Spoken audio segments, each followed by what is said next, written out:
Good evening. I'd like to call our June 11th, 2012 study session to order. May I have roll call, please? Mrs. Kraut.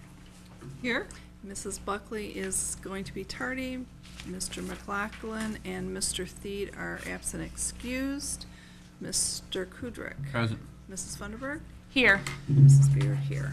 And please stand for Pledge of Allegiance. I pledge allegiance to the flag of the United States of America and to the republic for which it stands, one nation, under God, indivisible, with liberty and justice for all.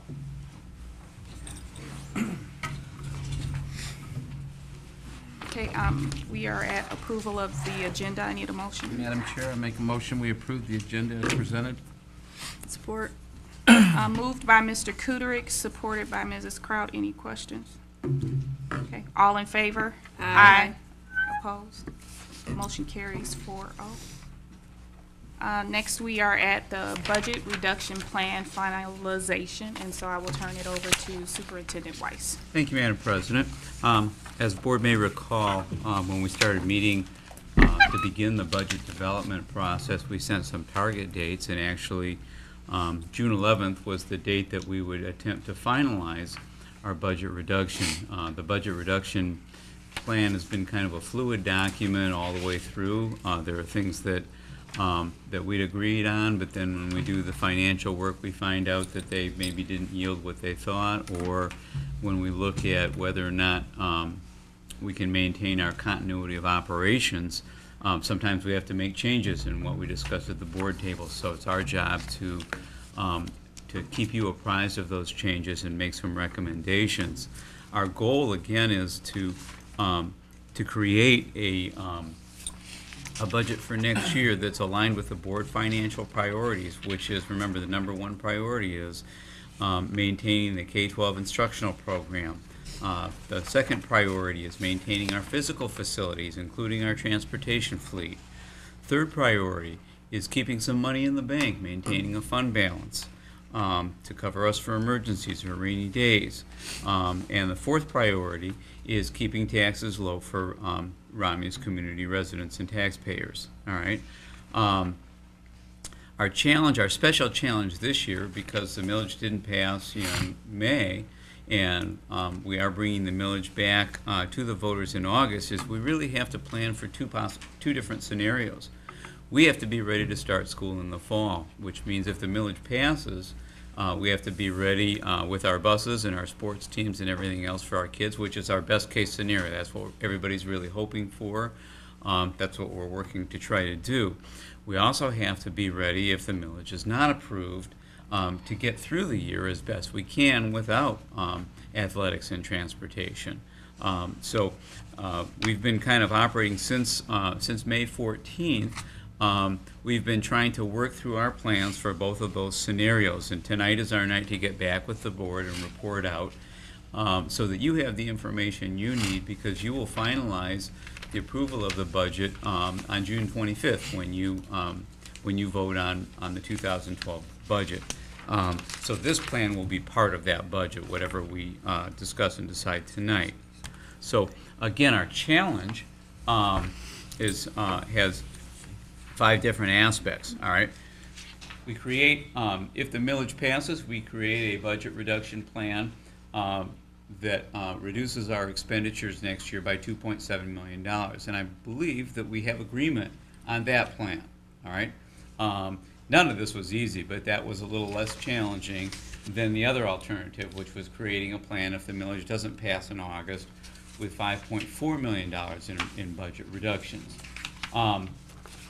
The other part that came up on the 14th of May, the board passed an amended agenda. Now, there are a couple of complications that we've discovered with that agenda. Some of them came from the recommendations of our attorney. Some of them might have some revisions from the discussion that the email and the weekly update from last week, because Rebecca spoke with the attorney today, and we'll update you on that. But there are some aspects of that that amended motion that we will recommend against because of some unintended consequences. Next challenge is making sure that whatever we decide, that the community understands why we're doing what we're doing. That's important. It's important that we have a single message to the community. Again, we don't want confusion. We want everybody to know what school is going to look like. Unfortunately, they won't know exactly what school is going to look like until August 8th. But from that point forward, and hopefully it'll be a better scenario rather than the worst scenario. And then ultimately, we need to be ready to start school in September for either eventuality. And what we always try to do is make the best choice for our kids. The kids come first. They're our top priority. So on the next slide, one of our processes, and we use this process in negotiations, we also use it in developing budgets, is administrative leeway. We try, because the board is the policy organization and the administration does the day-to-day operations, we always try to create a plan that gives us administrative leeway. So for instance, things change over the summer. We get unexpected resignations, enrollment goes up and down. We have to be able to make those adjustments again so that we can be ready to start school. So we always caution the board that this is a partnership between the board and the administration. The board sets the budget parameters. The administration then does the legwork and comes up with a recommendation to the board on how we're going to attain those parameters. Or if we can't attain those parameters, we come to you on our knees and say, look, we just can't do this. We can't find a way to get to where you want us to be. Now, what I also want to bring up is that we have a very good track record of the administration board team working together. This will be the 6th year that I've been in Romulus. It'll be about the 4th year that we've had to make significant budget reductions. And every year that we've done that, we've been able to have a balanced budget. Every year that we've done that, we've been able to make decisions for kids and give our kids the best possible program we can have with the money that we have to work with. So we do have credibility there. So what I want to get into tonight is what we looked at from that amended motion on the 14th, and I'm going to let Sherry begin this conversation. You want that clicker? Remember how to use it? Okay, and I'm going to go back here. So if you remember on the 14th, and we've been talking about this prior to that as well, that the administrative recommendation did reach our target, or the board's target, as well as administration, to provide a balanced budget. Accomplished. We checked that. That we would maintain continuity of operations within the limitations of the operations. One of the things that you'll see in the next couple slides is the importance of continuing on the programs, because we are not sure at this time whether we will have a millage passed or we will not. There are certain things that we are responsible for over the summer to be prepared to transport students when this millage passes, and to be prepared to have our field and equipment and sporting events ready when the millage passes. And again, as a reminder, the recommendation that was provided to you in the recent past did attain the board's goal of targets of 2.7 or $5.4 million in savings. The next slide actually shows that plan. And you can see the very first 4 items, including moving the board meetings to City Hall, all the way through moving Head Start to Corey, which we are on track for that. Those are all savings or revenue that we expect to generate in terms of the budget reduction plan that you've approved already. The things that are in question are the elimination of transportation and athletics, bearing that our millage, or when our millage passes, I should say. But there are questions related to eliminating the energy manager, an administrative assistant, and a board office administrator. And again, I'll get into the ramifications, or the unintended consequences, as we're calling them, in a few minutes. So the amended motion created a deficit budget, and I'll explain a little bit about that in a minute. And it does, it is related to the fact of the energy manager and the conservation of energy that we will lose by not having what we call an energy czar in our district. It disrupts the continuity of district operations, and I'll share a little bit about that in a minute as well. And knowing those two items, especially the first one, it will not let the board attain their goal of a balanced budget.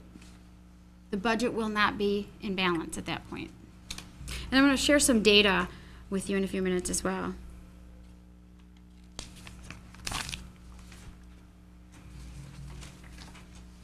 So again, this is Plan B. This is what the administrators would recommend. And again, going back to, I'm sorry, would not, yes. This is the motion that was amended. So this is what it looks like. And again, just showing you the fact that the elimination of the energy manager isn't a $25,000 savings. It's actually a $450,000 addition to the line item for utility conservation in the district, or I should say spending in the district.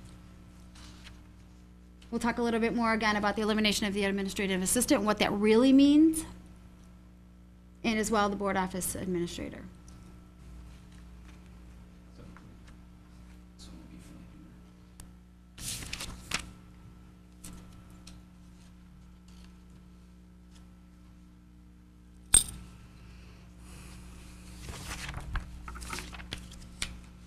This is a chart that shows that there are about 75 Michigan school districts that participate in the Energy Education Management Program. The districts are listed in order of how many years they've been participating. So you can see Romulus, I didn't highlight everything. Romulus is right at the top of the second row. We've been in the program a little over 5 years, I think about 5.5 years. Mm-hmm. There are a number of Wayne County school districts, a number of tri-county, and a lot of outstate districts.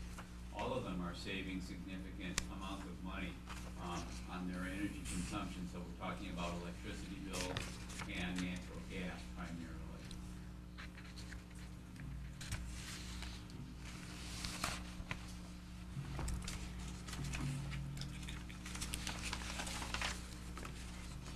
Sure.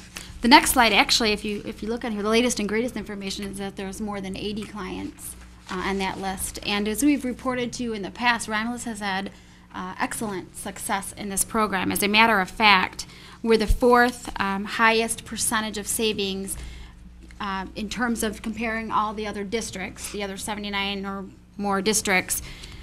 In savings, we've spent or saved 36%. The only districts ahead of us would be ranging from 38% to 44%. And that didn't come by the seat of our pants. That went into a lot of work up front with training with Mr. Kidwell. As you know, a lot of our employees got the message and are now understanding, as well as students, we have programs for students now, that the importance of conserving energy. But there's many other things that go into the daily routine of the energy manager. This position isn't a position in which the manager comes in on the weekends and spends 3 to 4 hours going through the buildings to make sure that all of the building controls are working properly. The energy manager actually goes into the system daily to ensure, to be proactive, that we don't have a faulty switch somewhere, whereas the air condition is not shutting down at 6 o'clock or 4 o'clock as it should be. And those things happen. So part of his process is to be proactive so we don't see any basically spending that can be avoided.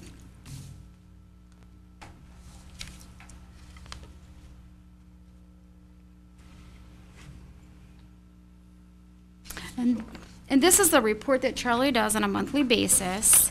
And it shows, this one here shows through, since we began the program, I believe. Yep, October of 2005 when it was fully implemented, because it took a few months to train the individual to do the position. But over the course of the year, you can see the savings. And there we are again, that 36.49%. Now, I will remind you there have been expenditures related to that program in terms of the upfront cost related to having a contract with Energy Ed, and the minimum or minimal amount of salary that we pay Mr. Kidwell to run that program. Even looking at that and deducting those costs over the course of the last 5.5 years, we're still looking at cost avoidance of over almost $2.9 million.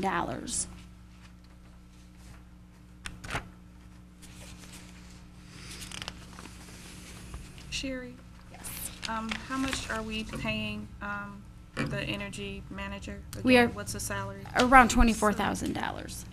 And remember, we are not paying retirement because this employee is a retired school employee. We are paying the FICA tax, and that is it, no benefits. Okay. One of the things that I think is really important, I'd be remiss if I didn't remind you, because we've mentioned it before, is the fact that if we do get out of this program with energy education, if we do not have an energy manager, they will not support the program anymore. When we find out that our increase in costs will be around $350,000 a year, increased utility usage, if we decide we want to go back into the program, we start all over again. What that means to the district is about $150,000 annually that we would have to pay energy education to get back into the program. And that's for 4 years. That's correct. As well as retrain an individual. If we weren't to bring back our current expert, we would also have to train an individual. Now, I know that there's been comments in which there are many who feel as though this position could be assumed by some other staff member or a multitude of staff members on our custodial and maintenance staff. And what I want to remind you in regards to that is those individuals will be working on Saturdays and Sundays, again, anywhere between 30 and 42 hours. That's the amount of time Mr. Kidwell puts into the program on a monthly basis. We would be paying overtime on that, as well as the retirement rate. If you were to use an average salary in that position as far as custodian, you're almost at $20 an hour. Double that with 40. Add 35% for tax and retirement, because our retirement rate is now going to be about 27%. We are basically spending the amount of money that we're already spending at keeping Mr. Kidwell in the program. Madam Chair, I got a question for her. Mr. Goodrich? Okay, you mentioned before, I'm not sure if you mentioned it, Sherry, or if Carl mentioned it, but wasn't there some kind of agreement that he could not train anybody else as an energy manager? Okay, what does a school district do when that person says, you know what, I think I'm tired and I want to retire? So how do you do that? I think what we've said before is he can't really go out and train another person in another district. So he can't take the knowledge that he's gained from energy education what and I'm share that with an organization who is not in contract with. What I'm getting at is if Mr. Kidwell says, well, you know what, 2012 is my last year, you've got to find a replacement. What do we do then? We would train him, But what is the cost for that? probably about $1,000, but don't quote me. Yeah, they provide workshops, 2 or 3 workshops a year. Charlie doesn't go to every one. But And they also bring in people to the district to sit Okay. through, analysis of bills. That's a really big, huge part at the very beginning when someone's learning, is to get all the information off the invoices that we experience from Detroit Edison or any of our other utility providers. So again, just to walk you back through, when we first started with energy education, we paid a fee plus half the savings that we realized each year went to energy education for 4 years. We've completed the 4 years and then some, so now we don't pay them anything other than the cost for Charlie to attend workshops occasionally. Correct. 1 or 2 a year. Twice a year. If Charlie retires, which may happen someday, we hope not, we like Charlie, but if he does, they come in, they help train, Charlie would stay on and help train. We're still on the same financial arrangement, meaning we don't pay any energy education any money other than the cost of workshops, to keep the person trained and up to speed on things.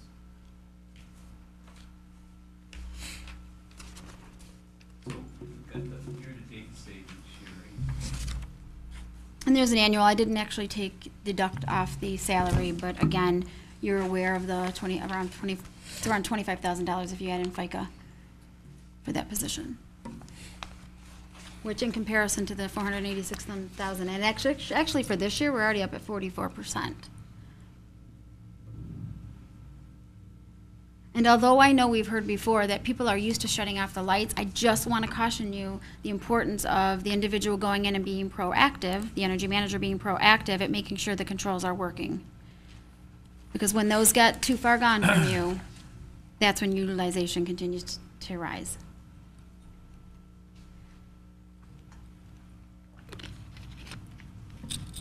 Chair, I have a Ms. question. Buckley. I'm sorry, excuse me for being late.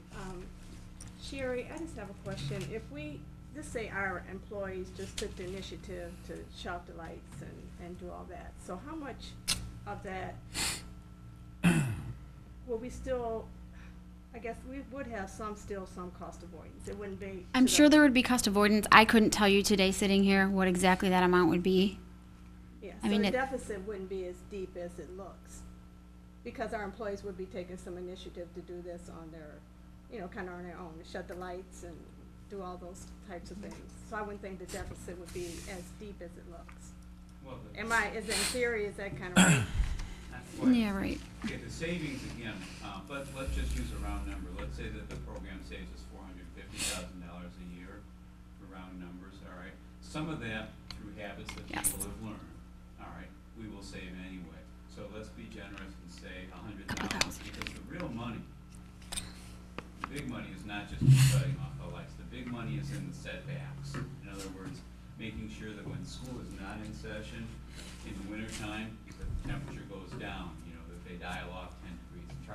Charlie walks around, monitors that, and adjusts the controls when they're not working correctly. He's got temperature probes. Some of it he monitors remotely. A lot of it, and you'll see up here on this slide, he spends 7 to 10 hours a week. And I messed it up, Sherry. It's okay. It's all right. My fault. It's all right. 7 to 10 hours a week are attributed to building audits, where he's measuring those things. And our controls are old. We have no money for new controls, and even with brand new Email controls, function. there's always errors. There's always a special event that's going on over here or over there. Nobody wants to walk into an auditorium and have the temperature be 50 degrees. So, we have to make adjustments for that. That's where the big money is in natural gas. The lights are important. I don't want to kid you. The little refrigerators that people have, are important too in savings. But the big money is in the HVAC systems, air conditioning in the summer, heating in the winter time. And so this gives you, and Cheryl I just went walked you through through it. what Charlie spends his time. Basically went through it 7 to 10 hours. He goes through the buildings, and that's typically done on the weekend because he doesn't want anybody in there. He wants to see how the controls are left for Friday. His 4 hours to enter the data and report out to us, as well as energy education. He still provides them data. The EMS is the 7 to 12 hours a month is actually when he's going in and being proactive and making sure that what the temperatures are supposed to be at any given time are where they're at. A classic example, and Carl mentioned it, is at the middle school. We've had situations where in April it's an extremely warm day and we weren't set to have an air conditioner come on. Well, somebody manually sets the air conditioner, but somebody forgets to also turn that air conditioner off at 6 p.m. or 7 p.m. when the event is over. If it keeps running, you've got one night of excess usage for air conditioning when the temperature adjusts. So those are the kinds of things he looks at. And then 9 to 16 hours for scheduled change of equipment maintenance. He does a lot of proactive things with our equipment. He works very closely with those who are instrumental in making sure that our equipment continues to operate efficiently. He was instrumental when we put in the boilers. Even though we had individuals working on our behalf with the construction manager to make sure those boilers were installed, we also had Charlie looking in the back scenes, making sure that we're getting the efficiencies that we need to get out of it. Because they're not here to monitor those things. They're done and gone. The job is done.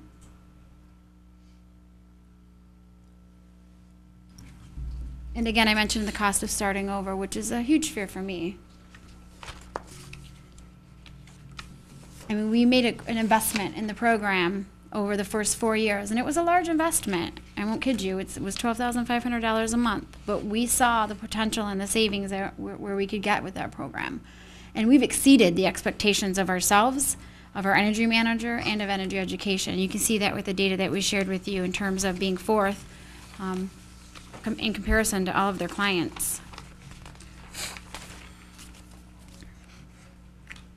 Any other questions before we go on to the next topic?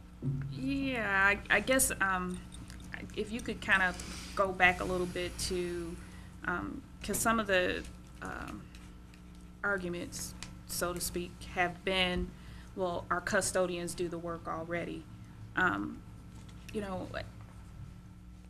Could you reiterate what the monetary amounts would be if we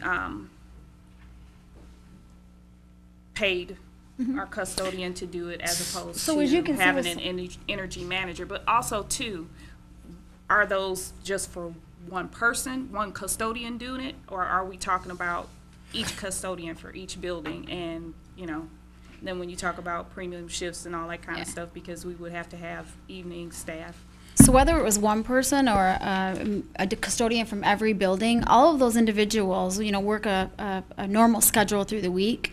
As I mentioned, a lot of this work is conducted either on the weekends, most of it on Sundays, which that individual would at that point have already worked 40 hours, which would put them into a double time situation. They would be making double what their salary is now. Okay. In addition to that, retirement FICA. Now, I did a quick calculation, and I came up with, if I just took an average of somebody at $20, now, custodians and maintenance people, they range in salary, but I thought that was a good average if you look at the contract. Basically, what it comes out to be is around $20,000, $19,442 of what we would spend. And that's just based on 30 hours. If you look at the months of December, when the district is shut down, Mr. Kidwell is in here more often. Because again, he's being proactive to make sure that the temperatures, there's no malfunction in the system. It's a very important time where we get a lot of savings during that time. And we want to make sure we continue to get those savings. So even if you bumped that 30 hours up for, 42 hours 3 times a year, you're already at your $24,000, $25,000. That's only for one person. And that is for one person. Now, even if you paid, yeah. That's just building checks. That doesn't incorporate the other aspects of the position. But even if you had many people doing this, they would all be, because they're 40-hour people now, they'd all be entitled to that double time. So whether you take 5 people and split up the work, or you have one person, So these numbers are based on him doing the whole school district? yes. Okay. So Sherry, you're saying we would have to, Madam Chair, I'm sorry. No, go ahead. Pay a stipend for someone to do it? All of our If it's so custodians work Monday through Friday. It's Oh. contractual. Correct. So then would it be a stipend, if we were to do it, would it be a stipend or would it be considered an overtime? It would have to be overtime because we have to comply with wage and hour division laws, and those are Okay. hourly positions, so. Because they're hourly and not Correct. salary? Correct. And their contract speaks to that. Okay. Their contract speaks to overtime for any hours over their They're full-time normal? status. Yeah, okay. So what if we paid a person, one of our existing, their stipend for it? One of our Like a existing. non-hourly? Yeah, instead of an hourly person. What would that look like? $24,000. You would have kidding. to pay them. I'm kidding. $24,000? No, I'm just asking. I You know, mean, when we build- If we paid, someone that's not. When an we hourly build stipends, person. though, in all seriousness, when we build stipends for space. any non-hourly position, what we do is we do a time study. And we look at what are the expectations, how much time is this going to take, and how much would we pay somebody to do this? So if we were to do this based on a time study, it would be a very expensive stipend. I mean, Okay, that's what I'm I'm just asking. kind of conjecturing that, just based on the way we do that. So, and you can see from the math, 27 to 42 hours a week. And I just picked because Charlie has been doing a log every week since he started this job. So, I just looked at the lowest week I could find and the highest week I could find. I'm not sure what the average is, but something like those two numbers. And you look at somebody working for $24,000 a year with no benefits, no health insurance, no retirement. For Charlie, this has been a labor of love.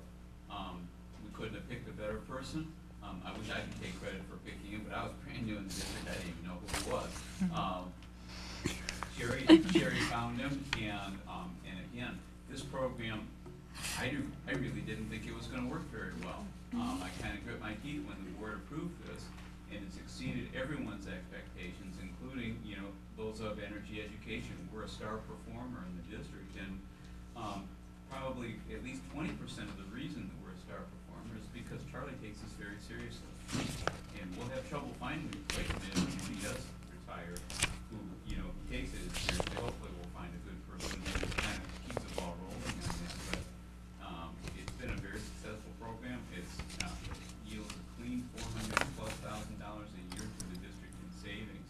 So our dilemma, and the reason that we've been arguing with the board this year and last year, about this is because we don't know where we're gonna find that money. And as Sherry said, this will put us into a deficit budget. I had another question. The other arguments have been, why not have our maintenance supervisor do the responsibilities? What are the pros and cons of that? Of the maintenance manager doing it as opposed to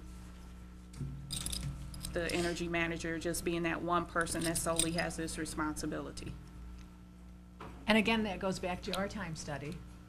When we start looking at all of the classification requirements for that position, we look at the responsibilities, what those expectations are. If we were to layer this on top of that, we would have much more than a full-time position.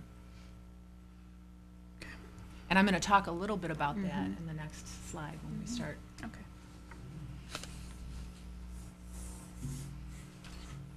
Any other? Other questions on the energy system?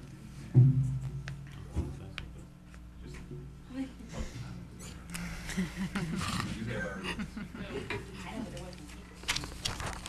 You know, you need a comment sheet? No, she doesn't. That's right. Can we vote on that if she gets a comment sheet? I would just make one comment. I would expect our savings this year to be, like, being higher because we put the new boilers in, and also because we had a mild winter. So I'm thinking, we can't really attribute all the savings to the fact that we had someone going to check. Just so you're aware, those types of situations there's manipulations to the system that energy education comes in and sits with the energy manager and goes through so he can,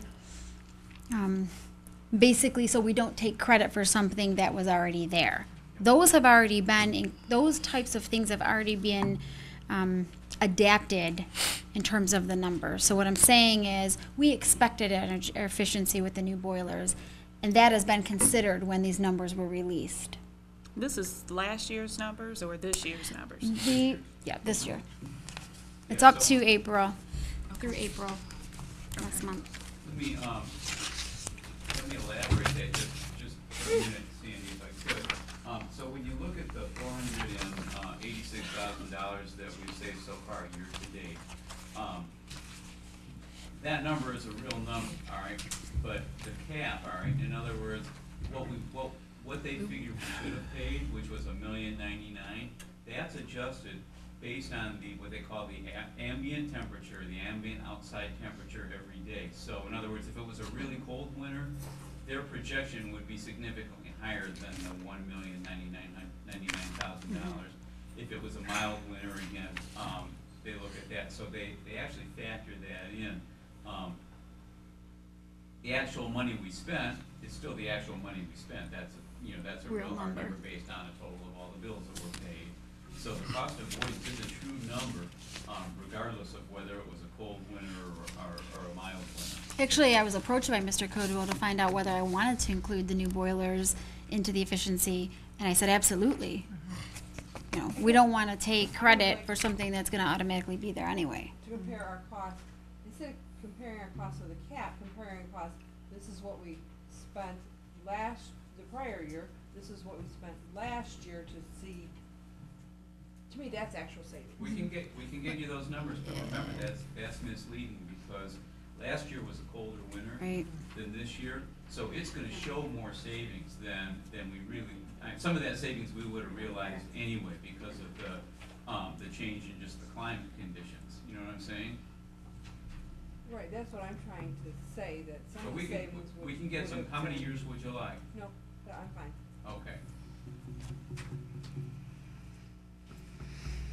Any other questions on the energy manager or management system? No. Okay, Rebecca is gonna talk to us a little bit about the second tier of that amended motion from May 14th, elimination of a board office support person. So, first I want to kind of go over this chart with you, and then I want to go over with you the thought process and some of the research that I did that kind of helped me to understand better what our workflows are, what we've been doing, what our expectations of all of our staff are here. This chart spans a period of 6 years. And I think one of the board members actually requested this information, and I saw it and I thought, wow, this is really great information, because it allows us to see in one snapshot where the reductions have been coming from, because we all know everybody's reducing.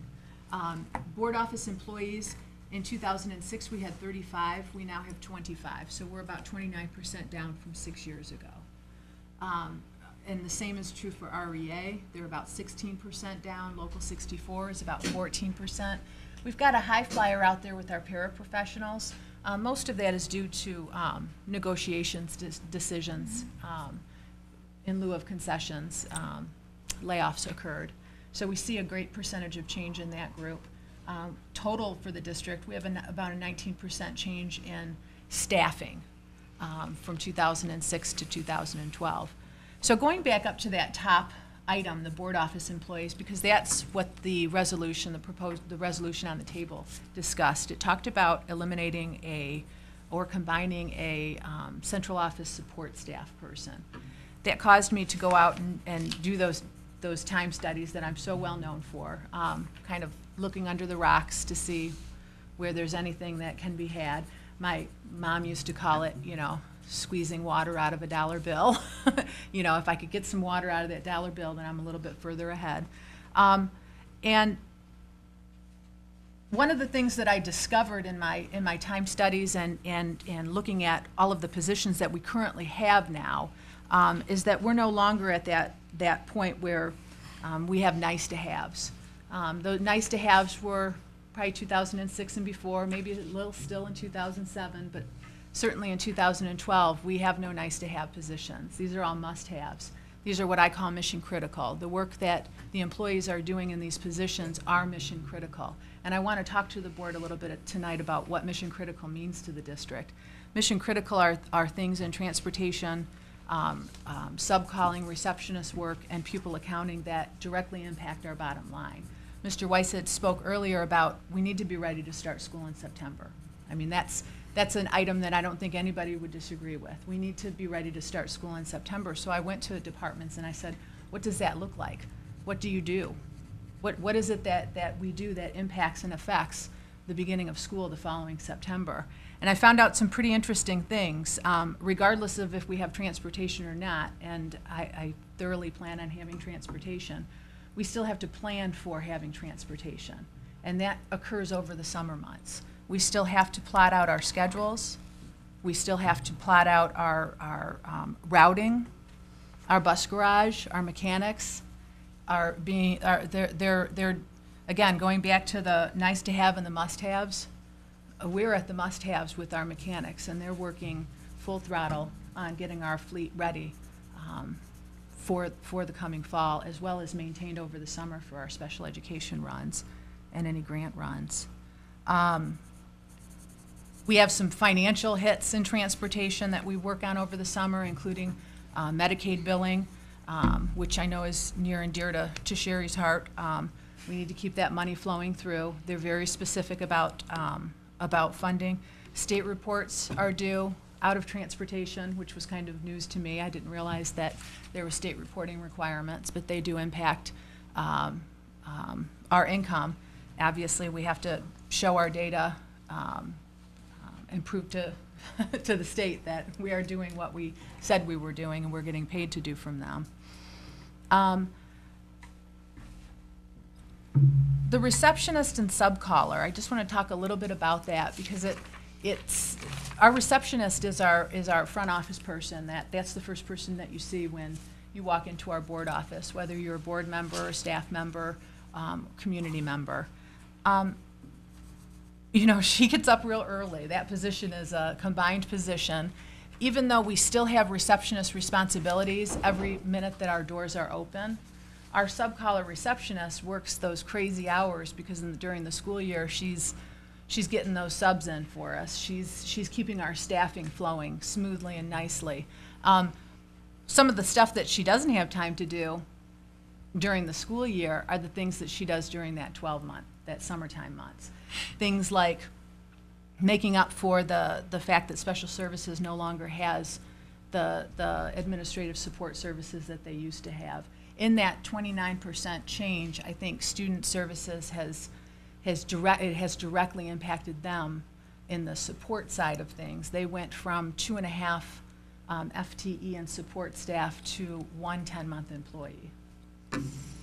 So we rely on our 12-month employees in those summer periods to kind of make up that difference, because the work, again, especially in special services, I mean, I could say this to any functional area at this point, if it don't get done, we're going to lose money. And that's not something that none of us can afford to do. You know, we talked a little bit about unintended consequences, and we certainly, nobody at this table would ever want that to happen. Even things like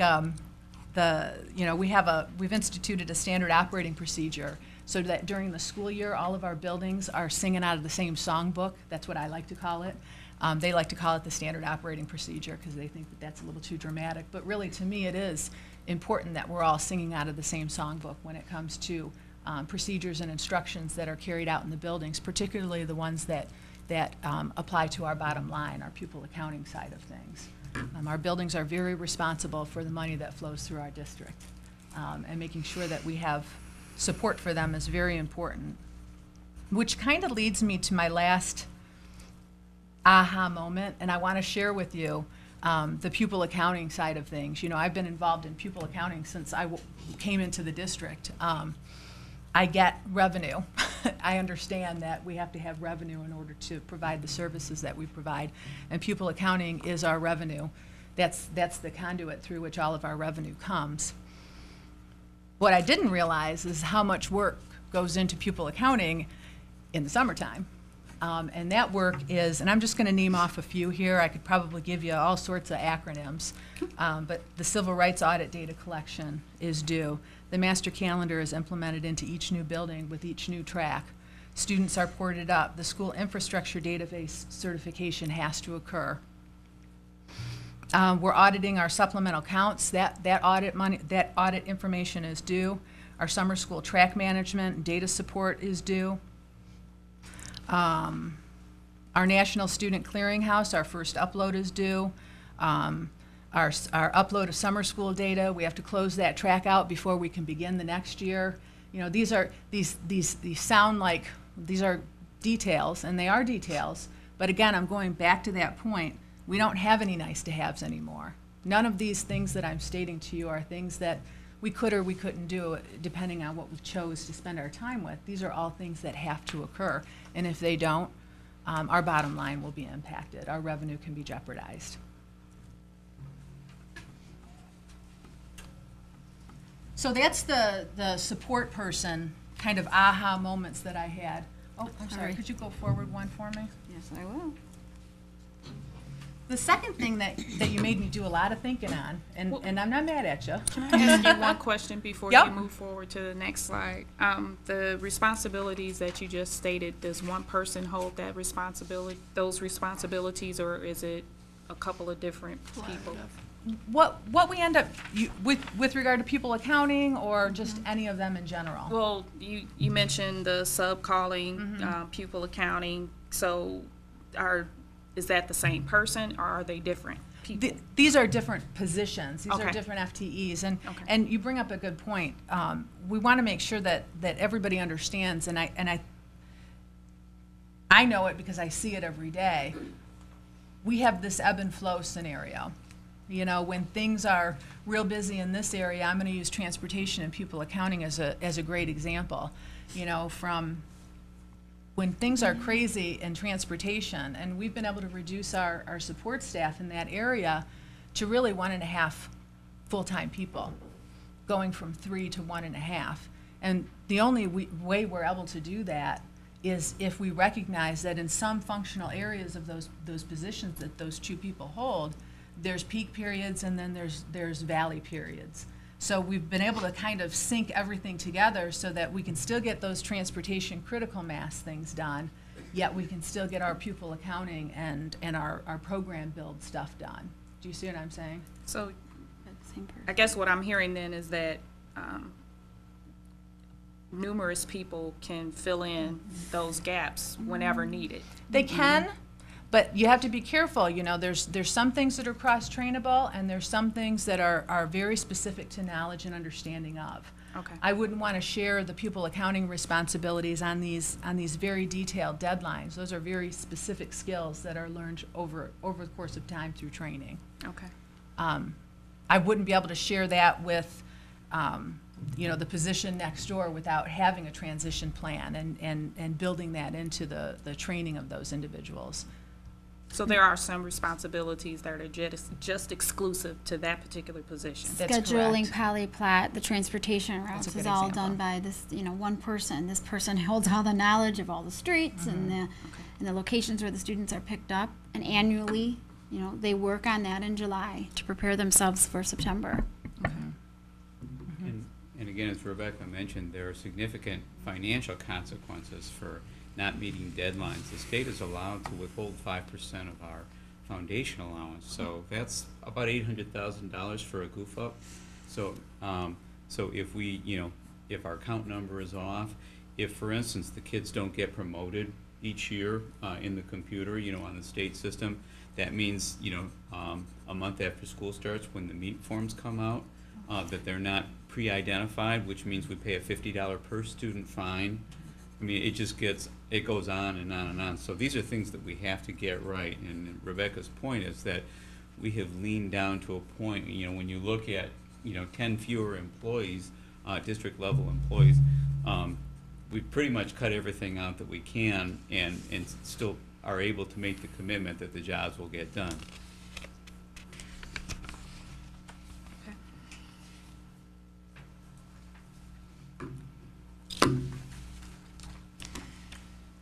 Question, Madam Chair. Mr. Kudrick? What has our student count been decreased by in the last 5 years? About 650 students, and if you go back to that table for a minute, let me give you a comparison. There. You notice that our total number of employees has decreased by 19%. Guess what? If you take 4,300 and you subtract about 650 students, you end up with about a 19% decrease in student enrollment. So what that says is that our staffing has kept pace. Every year, one of the report cards that we look at for ourselves is what our staffing levels are in the fall compared to the number of students we have. We monitor that very tightly because this is a service business. 86% of our revenue goes to pay for employees and employee benefits. That's just the way the school business is. It's a people business.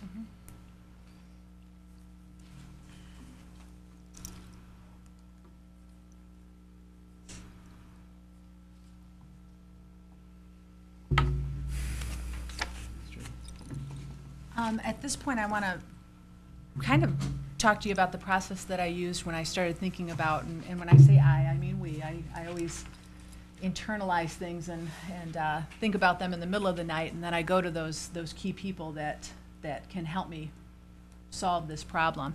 I started with my standard time study. I started looking at, okay, who are we working with here, and how can we, looking at the responsibilities of those positions. Some of the positions, particularly with the administrator position, there was quite a bit of overlap in peak periods when I started thinking about who I would merge together or how I would reduce a position and still receive the same amount of services from all of remaining administrators. I stewed on this and went back to this time study and kind of kept coming up with nothing. I was dipping into that well and I wasn't coming up with the answer. It wasn't until kind of an event occurred and I was able to step back and think, okay, I'm thinking about this inside this box. I need to think about this outside of the box. I think that there's going to be some ways for the district to save some money on the administrator side of things. I don't know if it's going to fit into the box of the recommended or the motion. I don't know how it's going to look at this point. And I guess what I'm asking is, you know, I'm looking at things through consolidation of services now. I'm looking, working with my colleagues in HR and in the school districts. How are you handling this? How are you handling this this little outlier piece over here. So we're now starting to have some rich conversations about real consolidations at an administrative level. I'm going to have a recommendation for the board on June 25th, but it's too premature at this point for me to come to you and say this is exactly what we're going to do, because I'm still knee deep in. As a matter of fact, I was just on the phone with another HR person talking about some of the ways that they've been able to solve some of the exact same problems that we're having here.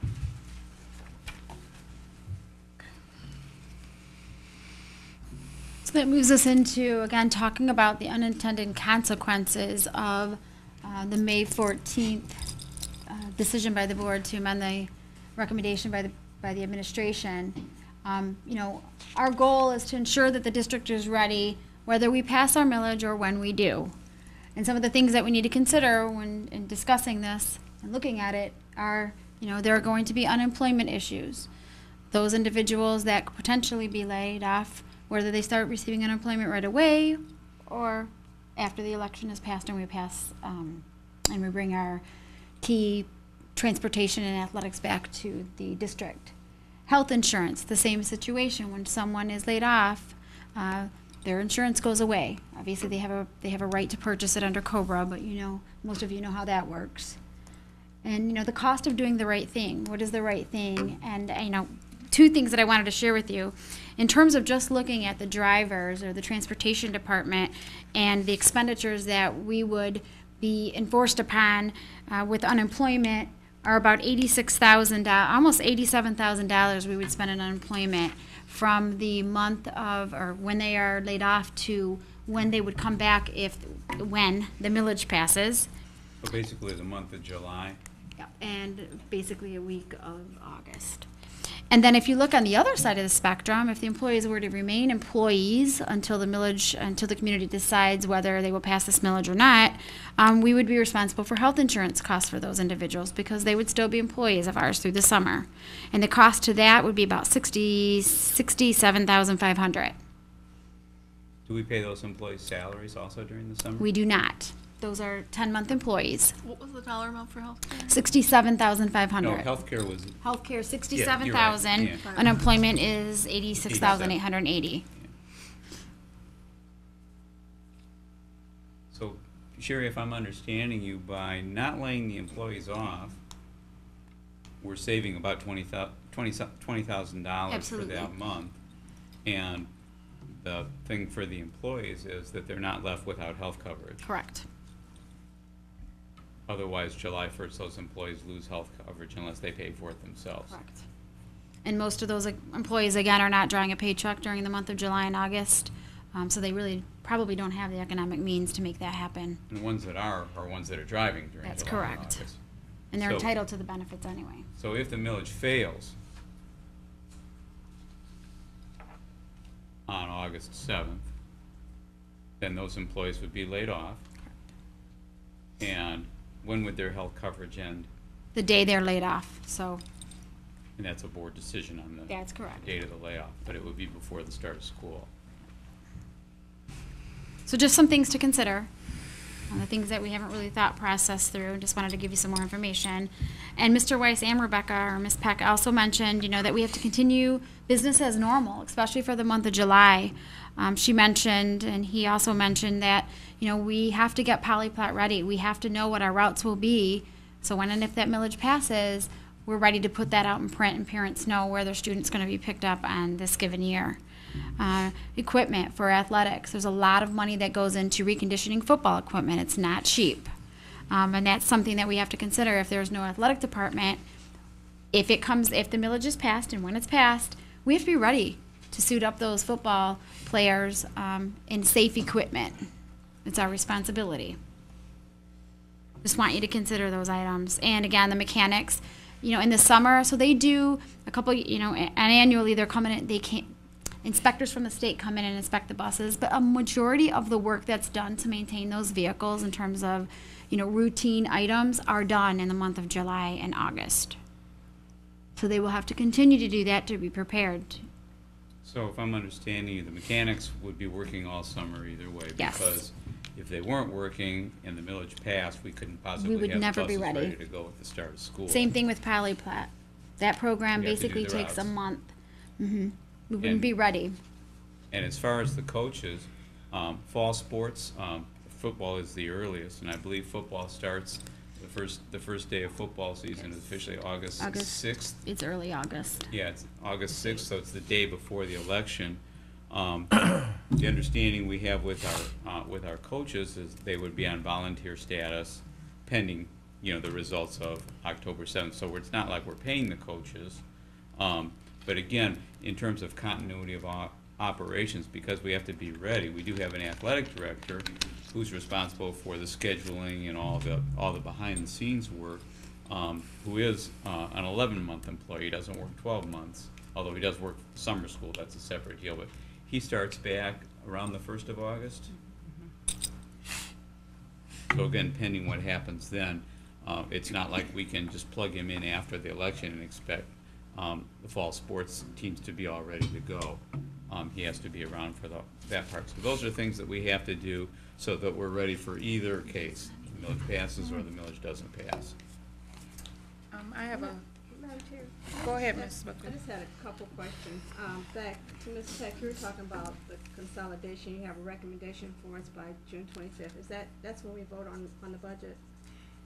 It is. Yes. So is there any way we could get that before that night? So we'll have some time to think about it before Yeah. we have to vote on it? My hope is that, that Mr. Weiss will communicate with you as these developments are occurring, and we're able to kind of draw some conclusions through his general weekly updates and the information sharing that he does. And what Rebecca didn't mention, all right, we've been rolling up our sleeves on the administrative one, trying to figure out a way. We're working with Wayne Risa, we're working with some neighboring school districts, looking at how they do things, and looking for some economies. We're on to some leads. It would be premature for us to comment tonight, but we're optimistic that a week from now we'll have something a little more solid. So best case scenario, in this Friday's weekly update, maybe we can give you a direction that we're taking there. We are serious about it.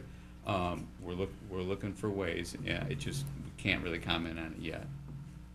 Okay, I guess what I'm thinking is that when we made this motion, we did it without having all the information. So when we said we were gonna do that, if the millage didn't pass, we should have had some information that says, okay, if you do this, this is what's gonna happen.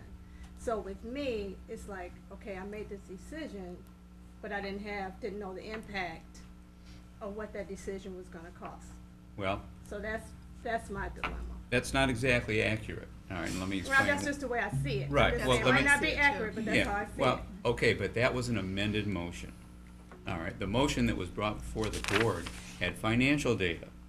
It had rationale. Every motion we bring to the board has financial data and rationale. When that motion was agended, we weren't prepared for that. We did not have financial data. We did not have these tables and charts done. We did not, so the board passed an amended agenda without knowing the financial impact. All right, that was the biggest problem. All right. And again, we understand why that happened, and we're not blaming anybody. It was the spirit of the moment, and the board had talked about that. What we're saying now is we still need to send a message to the community that we mean what we say, that we're going to do what we say we're going to do. It's how we do it Right. that we have to be very careful of, because it's a matter of treating our employees fairly.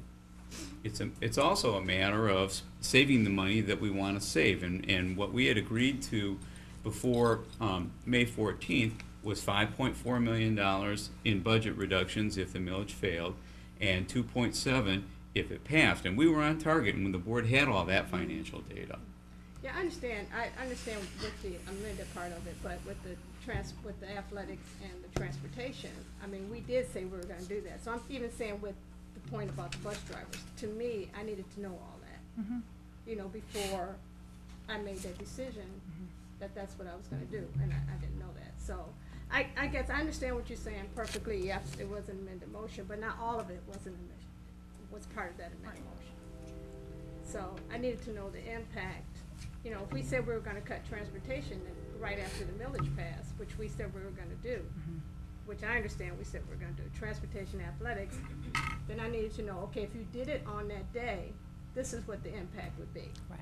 And I didn't know that. But we didn't know when you were going to cut it, though. We didn't know whether That you were was gonna a cut it dilemma. at the end of the school year. We knew you were gonna cut it for the 2011, 2012 year. All right? No, We didn't know. 12, 13. I'm 12, sorry. 13. Thank you. Too many numbers in my head today. 2012, 2013 year, but we didn't know whether your intention was to cut it right at the end of the school year. And those were details, again, we were huffing and puffing, just keeping up with getting you the budget information that you asked for. We didn't anticipate having an answer to that question on that date. Well, that's fair, because we didn't Right. know exactly if we were gonna do it. Exactly. I Right. wasn't sure if we're gonna do it for the 12-13 school year or right. Nobody then. had really thought through to that Because I point. think our my thought process, we were gonna do it for the school year coming forward. Right. Right, that was my. Which made, because we were already at this budget year. Right. So we were gonna do it for the next budget. That was Right. mine, but we were gonna do it that next day before the budget year coming up. So again, this is where the partnership is really important, because again, the board says what they want to do, then we say, okay, well, if you do it this way, here's what will happen. If on the other hand, you do it that way, here's how it's going to work, all right? And we do the legwork, and then you make a decision based on that information. That's how it's supposed to work. So I have some questions going back to the unintended consequences.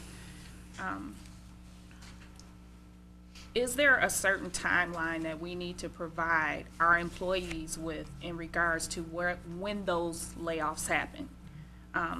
So if you could answer that, and then I'll probably have some additional questions after I get Yeah. my answer. I think now would be a good time to talk about a term called reasonable assurance. Okay. Reasonable assurance is a HR term, a legal term, that we give employees, and when I say we, school districts, any employer gives an employee during any break period. So for school districts, we have all sorts of breaks that are built into our calendar. Whenever there's a break in service, we give reasonable assurance to an employee that, you know, you hereby have reasonable assurance that you will have regular employment after X break. It could be Easter break, it could be midwinter break, it could be summer break. And what we do normally is we give reasonable assurance at the end of June for employees, 10-month employees, that they're reasonably assured that they will have regular employment when they return to school in the fall. We are obligated to give them that reasonable assurance. Anybody in any contract that expires, like July 1st, we have our Local 64 group. That's when their contract ends and the new one begins, June 30th to July 1st. It kind of goes in sync with our school board budget. We need to give them reasonable assurance before the last pay of the school year, so June 25th. So then is that just an HR function, or does that have to be a board function? Because Well, it's generally- according to the motion that we made, Yes. that would impact that, because we've does. said that they would be laid off for the 12-13 school year if the millage does not pass. That's correct. So I guess So- my next question then is, how does that impact how we do our budget and how we approve our budget Right. for the upcoming school year? Well, I'm prepared, I'm prepared for whatever the board decides to do on June 25th. But understanding if the board chooses to approve a budget on June 25th that includes the elimination of transportation on July 1st, I will have no choice but to not issue reasonable assurance for a number of employees On June 29th, on June 29th, which is the last pay date for those employees. So what that means is unemployment. You don't have reasonable assurance, unemployment now becomes an option. And And that's why I shared And some of the health data with insurance. you. Yeah. So is our option, and I'm not sure, so what do we do? Say it's effective, what, September 1st? Our recommendation is that the board approve a budget with transportation and athletics pending the approval of the millage.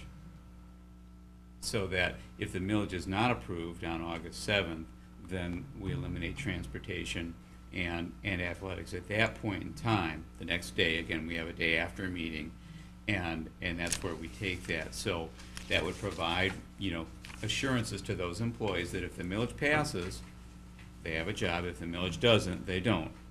And that means that employees would have health care benefits, as Sherry mentioned, for the month of July and through the time of layoff. So if the millage passes, it's like nobody misses a beat. If the millage fails, then the board makes a decision on when the layoff takes effect, and that's when benefits end. So do we have a meeting on August 8th to determine that? Or do we just kind of make a motion to say effective August 8th, if the millage doesn't pass, these cuts go into effect? What you could do is just amend your budget on that day. Yeah. Or the next. On the 8th? On the 8th, if you prefer that, or, It needs to be immediate. Yeah, and according to the Then- attorney, it's cleaner for that reasonable assurance of employment that Rebecca was talking about if we say it that way. So we adopt a budget. We can't adopt two budgets. We can't adopt a budget with two scenarios either. So we adopt a budget, in this case, with the best case scenario that the millage passes. If on August 7th the millage fails, then we meet on August 8th and amend the budget to eliminate transportation and athletics, and then layoff notices would be forthcoming. Right. And that would be in our motion. Is that what you're Yes, saying? that would be in your motion to approve the budget, those details. Now, I'm gonna Yeah. throw a ball in here. Let's hypothetically say it fails and we do lay off these individuals and we cut all these programs. You've also mentioned a possibility of running a millage election in November if it failed. We can't put people back to work if we don't have the money to pay them. Right. We would have to issue yeah, layoffs. at that point. Yeah, at that point. Well, we'd have to issue them in August. We can't Right. wait till November and say Right. if it's Right. gonna pass. The difference We would have is- to start the Right. school year Yeah, without the transportation difference and is, athletics. yeah, it would be operating school year at that point. And at that point, yeah, you wouldn't be able to bring those things back until after the November election if it played Right. out that way. Because So you're. our one chance All right, just wanna at make starting a sure. normal school year is all August. hinging on August 7th. So I'm saying if August 8th comes down to where that's the day we gotta drop the hammer again, we're not gonna hear, well, can we wait till November? You can't. You know, can we do this, can we do that? So it's that's the drop dead date, there's no. You may hear it, but it won't be from us because we And then can't ask between- you to. That's what I'm talking about from Between August and administration. November, if it doesn't pass us, we're also accumulating more loss. I mean, there isn't projected like another $1 million in loss that we won't that we'll have. Well, but remember, our costs are less too, because we're not operating transportation or athletics, so we're not paying out those salaries and stipends. Right, but But it does put us You're behind. right. And historically, all of our ability to transportation collect. staff has always been given their benefits throughout the summer, That's historically, correct. Yeah, Yes, there's they're temporary treated- employees, but benefits are for We're the not full year. doing anything different than we normally did. The only thing, we're just kind of delaying the fact of giving them reasonable insurance that they're gonna be employed pending the election, the millage. Well, we're going to give them reasonable assurance. My hope is that we're able to give them reasonable assurance, that they'll be employed, reasonable assurance of employment come the fall. My hope is that we're able to issue that, but that's But when are based you on, planning on issuing that? June 29th. So you're gonna tell somebody that they're gonna be employed in the fall, but yet we don't know what's gonna happen on the election. We tell them that they're gonna be employed based on the millage pass. Oh, that's what I'm looking for. Yeah, Make the sure there's gotta assumption be a is the clause in it. millage, the assumption is It the can't be an millage assumption, it's pass. gotta be a clause on the letter. Then, you know, Well, that's up to outcome. the attorney, but It's gotta have the outcome of the millage. I think it's gotta have something in there, because I'm not gonna say, yeah, you're gonna have a job, and then we tell them, oh, they're gonna lay them off. Well, wait a minute, you gave me this letter. right, Put a clause the in there reason- that it depends on the Well, the outcome. reasonable assurance can have, you're hereby given reasonable assurance that employment will be available to you on August 8th or something like that. yeah, we take our orders from the attorney on the language on that. so, But I hear what you're saying, Mr. Kudarek. You just want to make sure that there's no question, that there's no falsity going on here. The Right, 'cause reality is. they know that Right, August right. 8th, that if the millage fails on the 7th, that. Right. And I think that has more to do with how the budget, you know, the budget resolution, the passing of the budget for 2000. Because you're making the assumption in your budget that on August 7th, the millage passes. If the millage doesn't pass, that's why Mr. Weiss said on August 8th, we have to amend the budget. Because the assumption can no longer be an assumption, it's a reality. right, right.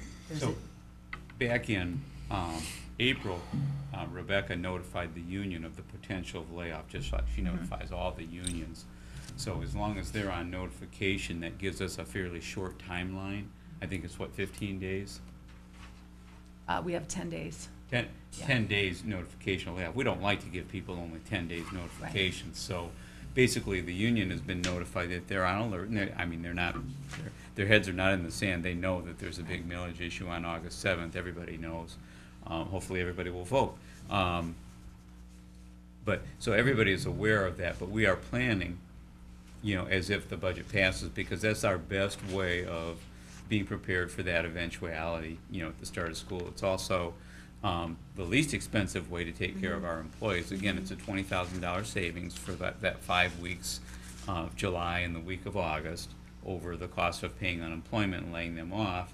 And again, if you did that, if you went that route, paid the unemployment, laid them off, they would have no health insurance benefits, so those employees would be stuck, as of July 1st, they'd be stuck with a bill of, what is it, around $1,200 a month? For Cobra? For a family, yeah, to pay that, so it would be a pretty nasty thing to do, especially if the millage passed and then everything was restored. And most of them seek their health services over the summer when they're off from work. But Right, then and we like them to do it. Yes, Also, we do. Sherry, on the unemployment, correct me if I'm wrong, if we do lay the individuals off now, it increases our percentage of what we pay annually for unemployment yeah. for over the next Yep. several years, too. Correct. It's based on So usage. So it's basically, just because it happens today, absolutely doesn't true. mean it's not gonna affect us, so we have That's to true. be careful of It is that. more has a expensive compounding next effect in Right. the future. It compounds problems in the future. So, okay. Have a Oh, quick. Madam Chair, Mrs. Buckley.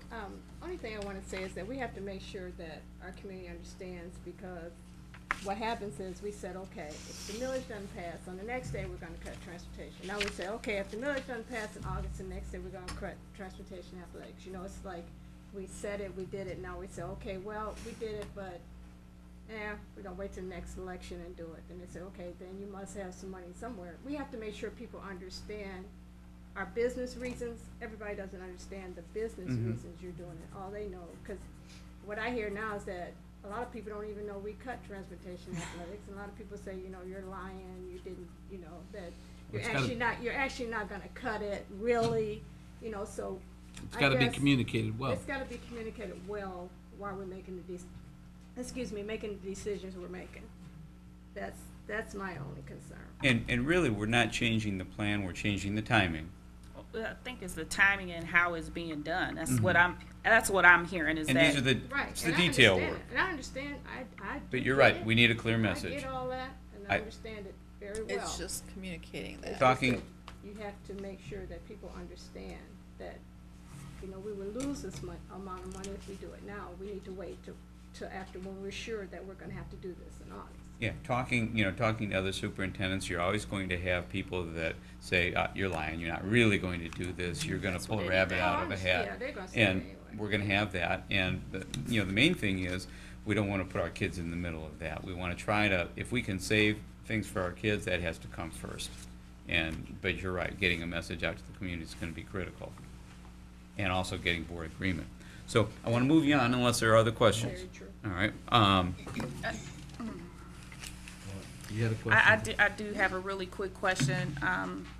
So on the 25th, depending upon which way the board decides to go, if we pass a budget, then we're saying this is what our expectation is for 12-13 school year, and that depending upon August 8th, we would amend it. Does this in any way put us in the scenario of we're passing a deficit budget?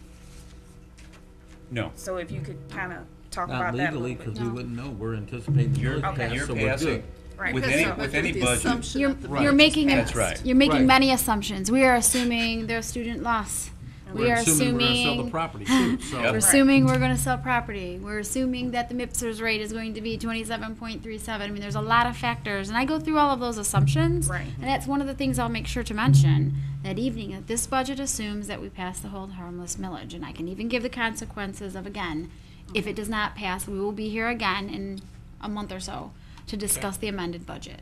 Okay, and then Justin, and I know that this is kind of a premature discussion right now, but I can't help but think forward to, 13-14 school year.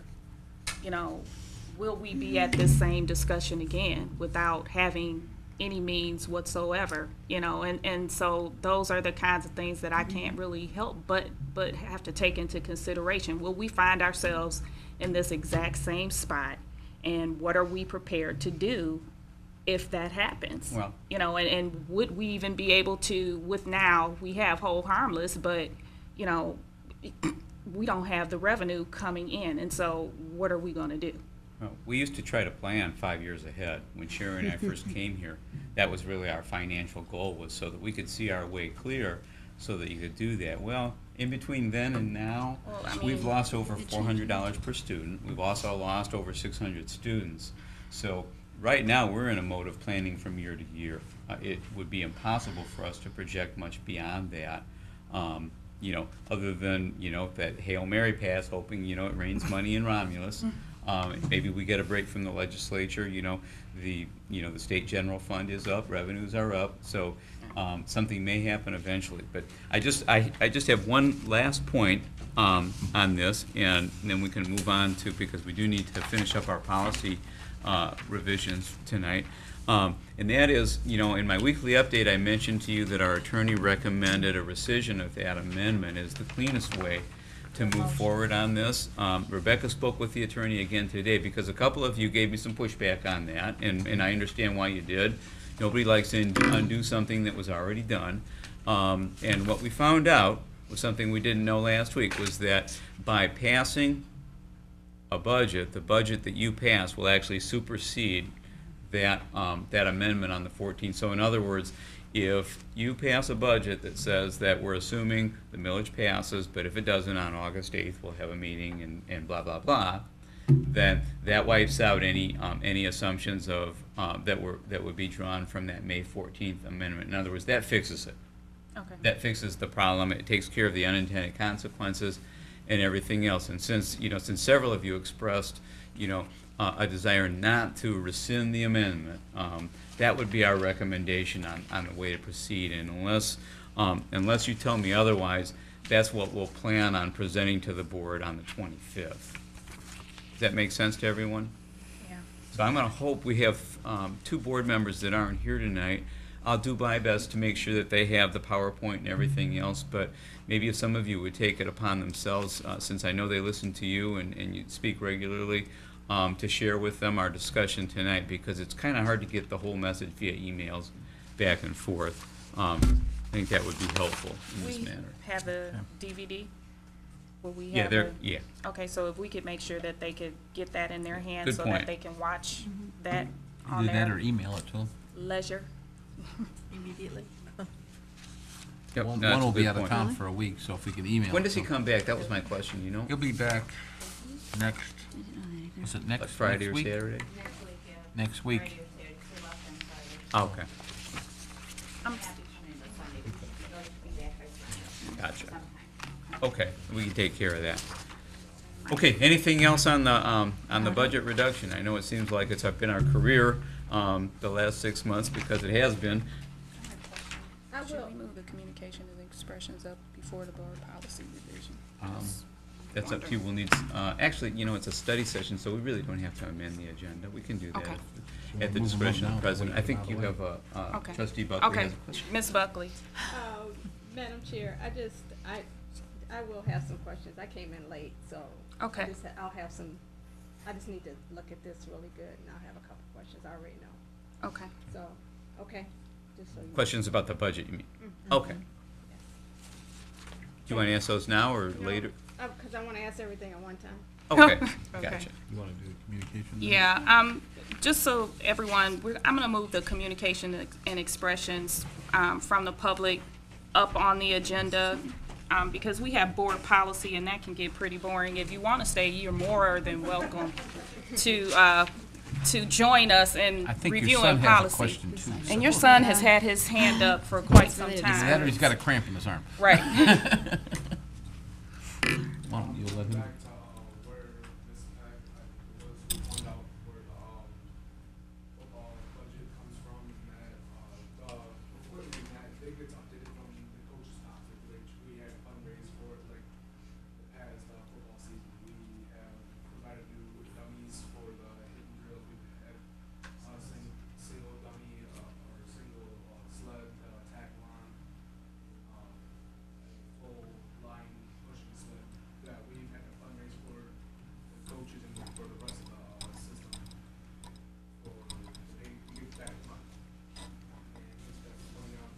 with me. It's okay. She was pointing out that the updated last year, like I said. What I was referring to is the equipment the students wear. So the pads on the shoulders, okay. Some of that sounds like new equipment that you're talking about, but the district does experience about a $5,000 expenditure in terms of getting that equipment reconditioned from last season to the new season. It's the equipment that you use for the football. The helmets have to be Helmets. recertified every 3 Helmets, years. pads. They have to be condition checked for cracks. That's something the Correct. coaches do not, that doesn't cover what the coaches Yeah. are doing.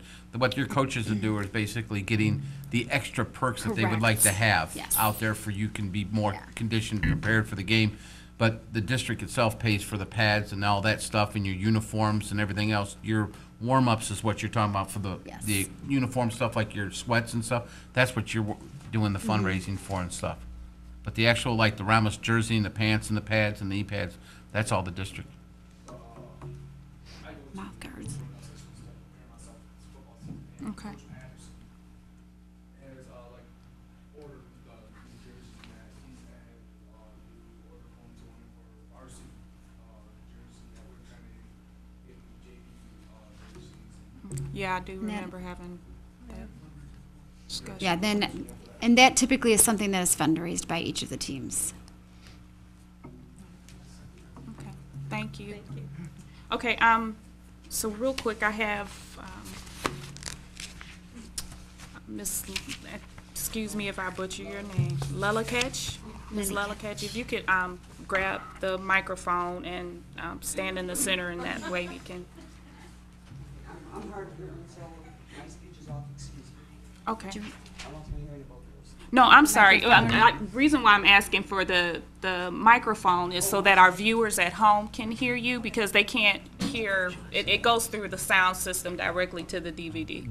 The boxes. And there's a spot right where you're Yeah. standing. You're right there. Yep, you're good, right there. Right there. Lynn, you want to help her turn that? Okay, I'm addressing the issues with the schools, with the bullying. I seen Mr. Weiss in last November due to an issue with on the bus, which should have never left the school grounds. And my daughter defended herself against the boy because he threw and hit her in the face with a backpack. Now, my daughter is in special ed. She has a speech impediment. She has a learning disability. And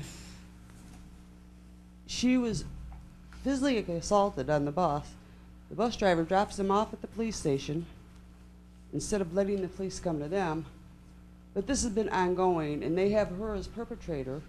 And the bus driver sat there, and we had a meeting with them, and said it was not my daughter that started it. And I believe that was wrongdoing. She went to court, seen the juvenile officer. It was all dismissed against her because the other child, she knows very well that assaulted her. I had to call her again. She gave me her card because he was harassing her in school after this incident. And it's been pretty mellow with that part since, but I don't, when we talked to you, Mr. Weiss, you told my daughter that she needs to stop coming to us for everything. For instance, my daughters, yes you did, sir. I'm not being rude, I'm not trying to be disrespectful. You told her that she didn't have to come to me for everything. She is a special ed child. Today, for instance, she starts to talk before she thinks. We was going to Walmart to get some dog food, and there was a funeral procession going through. She says, we said, oh, we gotta wait for the funeral. She said, who died? We didn't know who died. You know, she don't think before she speaks at times. So my children, I want them to be able to come to me for anything, good or bad. So, you know, that issue is done with. She's been having a pretty good, okay time now. Okay, and the second issue I have, my son has asthma. I have a ton of paperwork. And the school was faxed a letter of his asthma to Miss Poirier. She emailed all the teachers and the whoever staff, the counselors and so on, about this condition. It didn't happen once, and he got suspended. Yes, he cursed, which he was disciplined at home for that, besides being suspended. But he couldn't breathe. He was panicking. The teacher had a candle or some kind of incense burning in the classroom. And he was at the window. He asked, she told him to sit down and wouldn't let him leave the classroom. This happened 2 times after that. I got the notes, and the doctor faxed 3 requests. And, you know, she endangered my child's life. I had, with the bullying issue, I had seeked an attorney. I believe I had said that with you, and I believe you were sitting there taking the notes. She shouldn't, the incident with the bus dropping her off the police station should never happen. It's illegal to drop them off anywhere but home. My main concern is my kid's going to be safe if I send them to Romulus next year. And I've been at the school more this year than even when I went to school here. I want my kids to feel safe. Like I said, my son, he's in football. He enjoys football. He don't want to be homeschooled. My daughter don't want to be homeschooled. But to be at the school, and mind you, since the bus incident, we have drove them to and from school since last October. We live on Social Security disability due to my husband being disabled. I am disabled. I have to take care of him, the yard, the kids, everything beyond. I even work on tractors. Anybody need help? Trying to throw a little joke in there. But, you know, but for Miss Paray to sit there and say she never got the fax from the doctor when it says almost word for word what the doctor had faxed to her, she sat there and lied to my face and said she never got it. And my husband. And I don't think that is really called for. So before I decide to vote yes on this millage, I want to know if my kids are going to be safe. Thank you. Thank you, Ms. Lillicatch.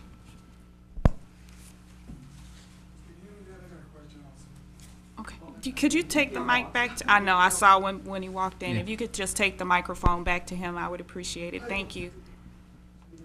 I have a quick question. I just want to know how much, It is on, I think. It sounds like it's on. I just want to know how much is the millage going to cost each taxpayer or each household?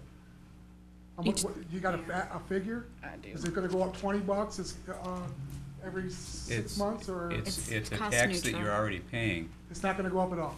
It's going to go down with the July tax payment because we can't collect it because the millage failed. Okay. And then if it passes, your winter tax will show that tax back on there.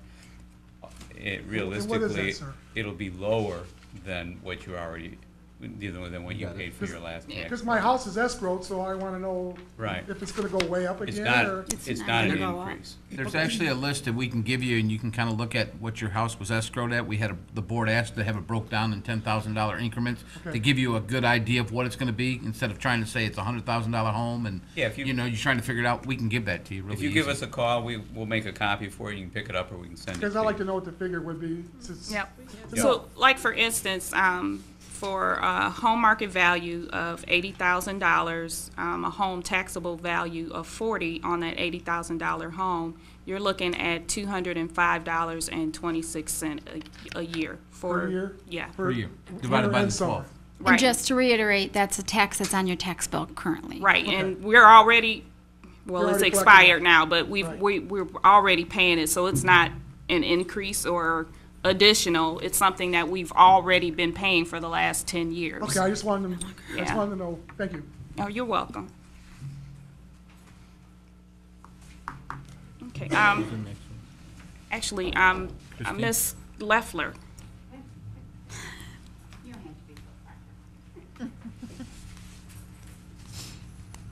My name is Christina Loeffler. My address is 1974 Is it, It's not could you on. check to see if it's on, because it doesn't?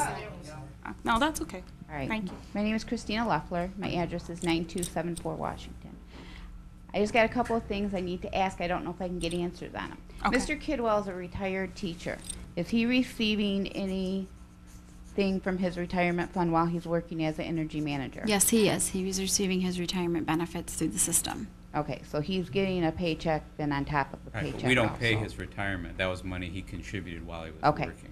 Doesn't cost the district any money. All right, and like Mrs. Kraut, when she asked for a report on how much you paid this year and how much we paid last year on the energies, I think that last year should be looked at, because if we don't have a mild winter again next year, how much more money is going to be coming out?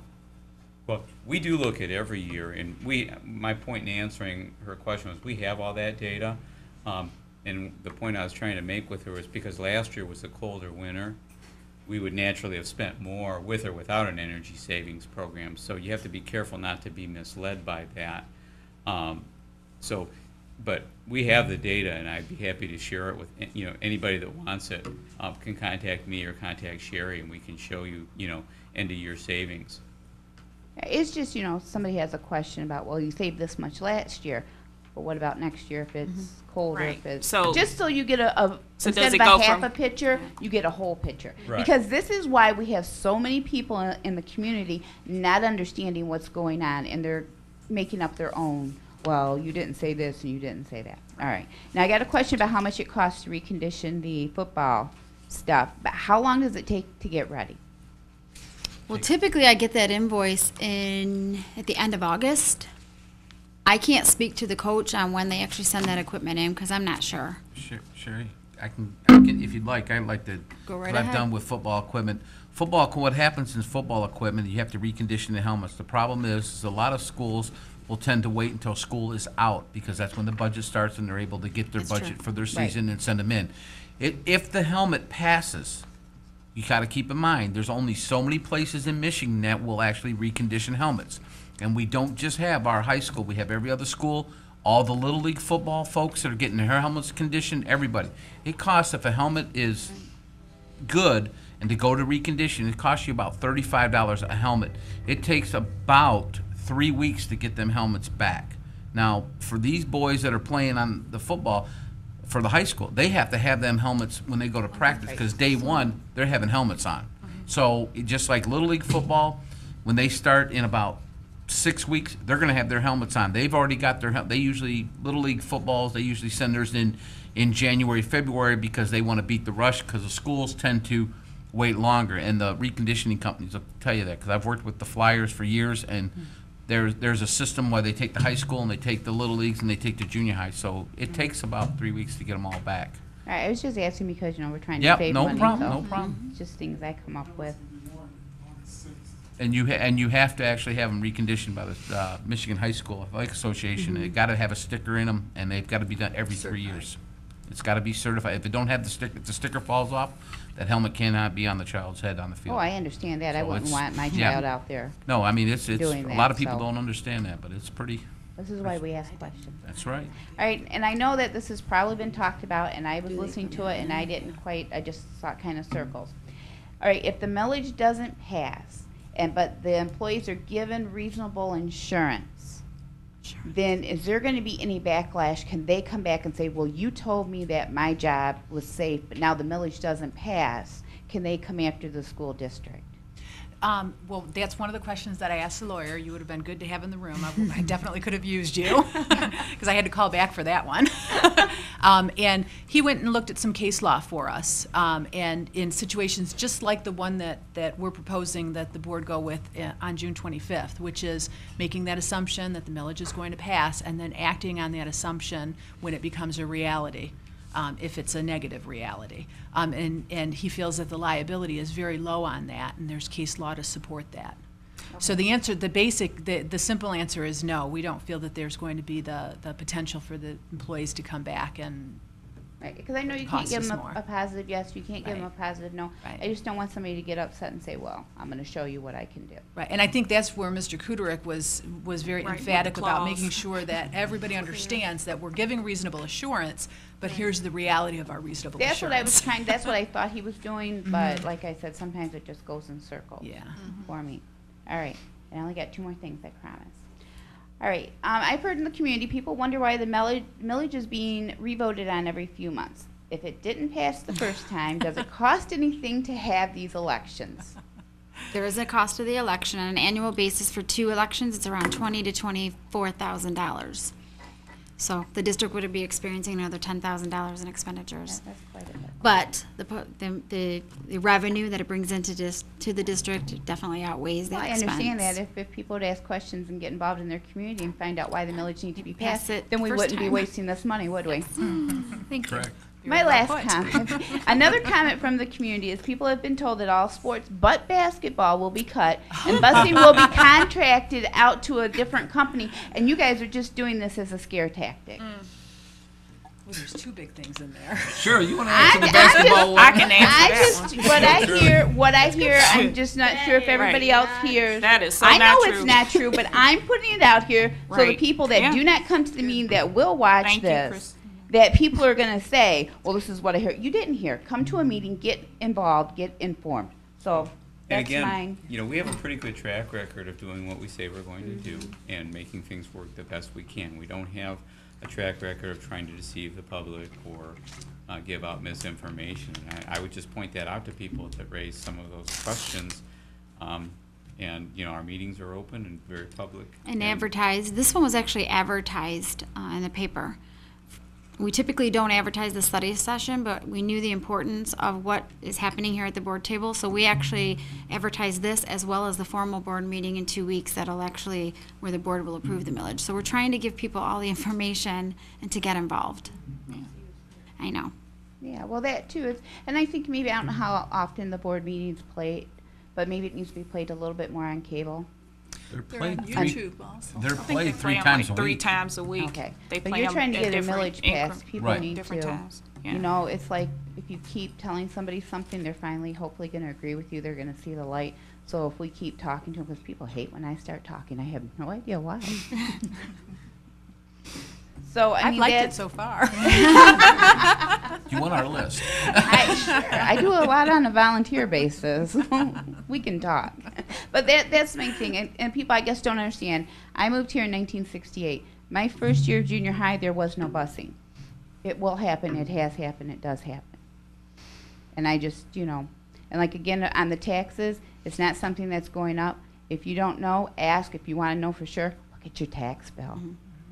Look at your winter tax bill and look at your summer tax bill, and you wonder why it's gone down. It's because you're not supporting our children. Mm-hmm. Thank you.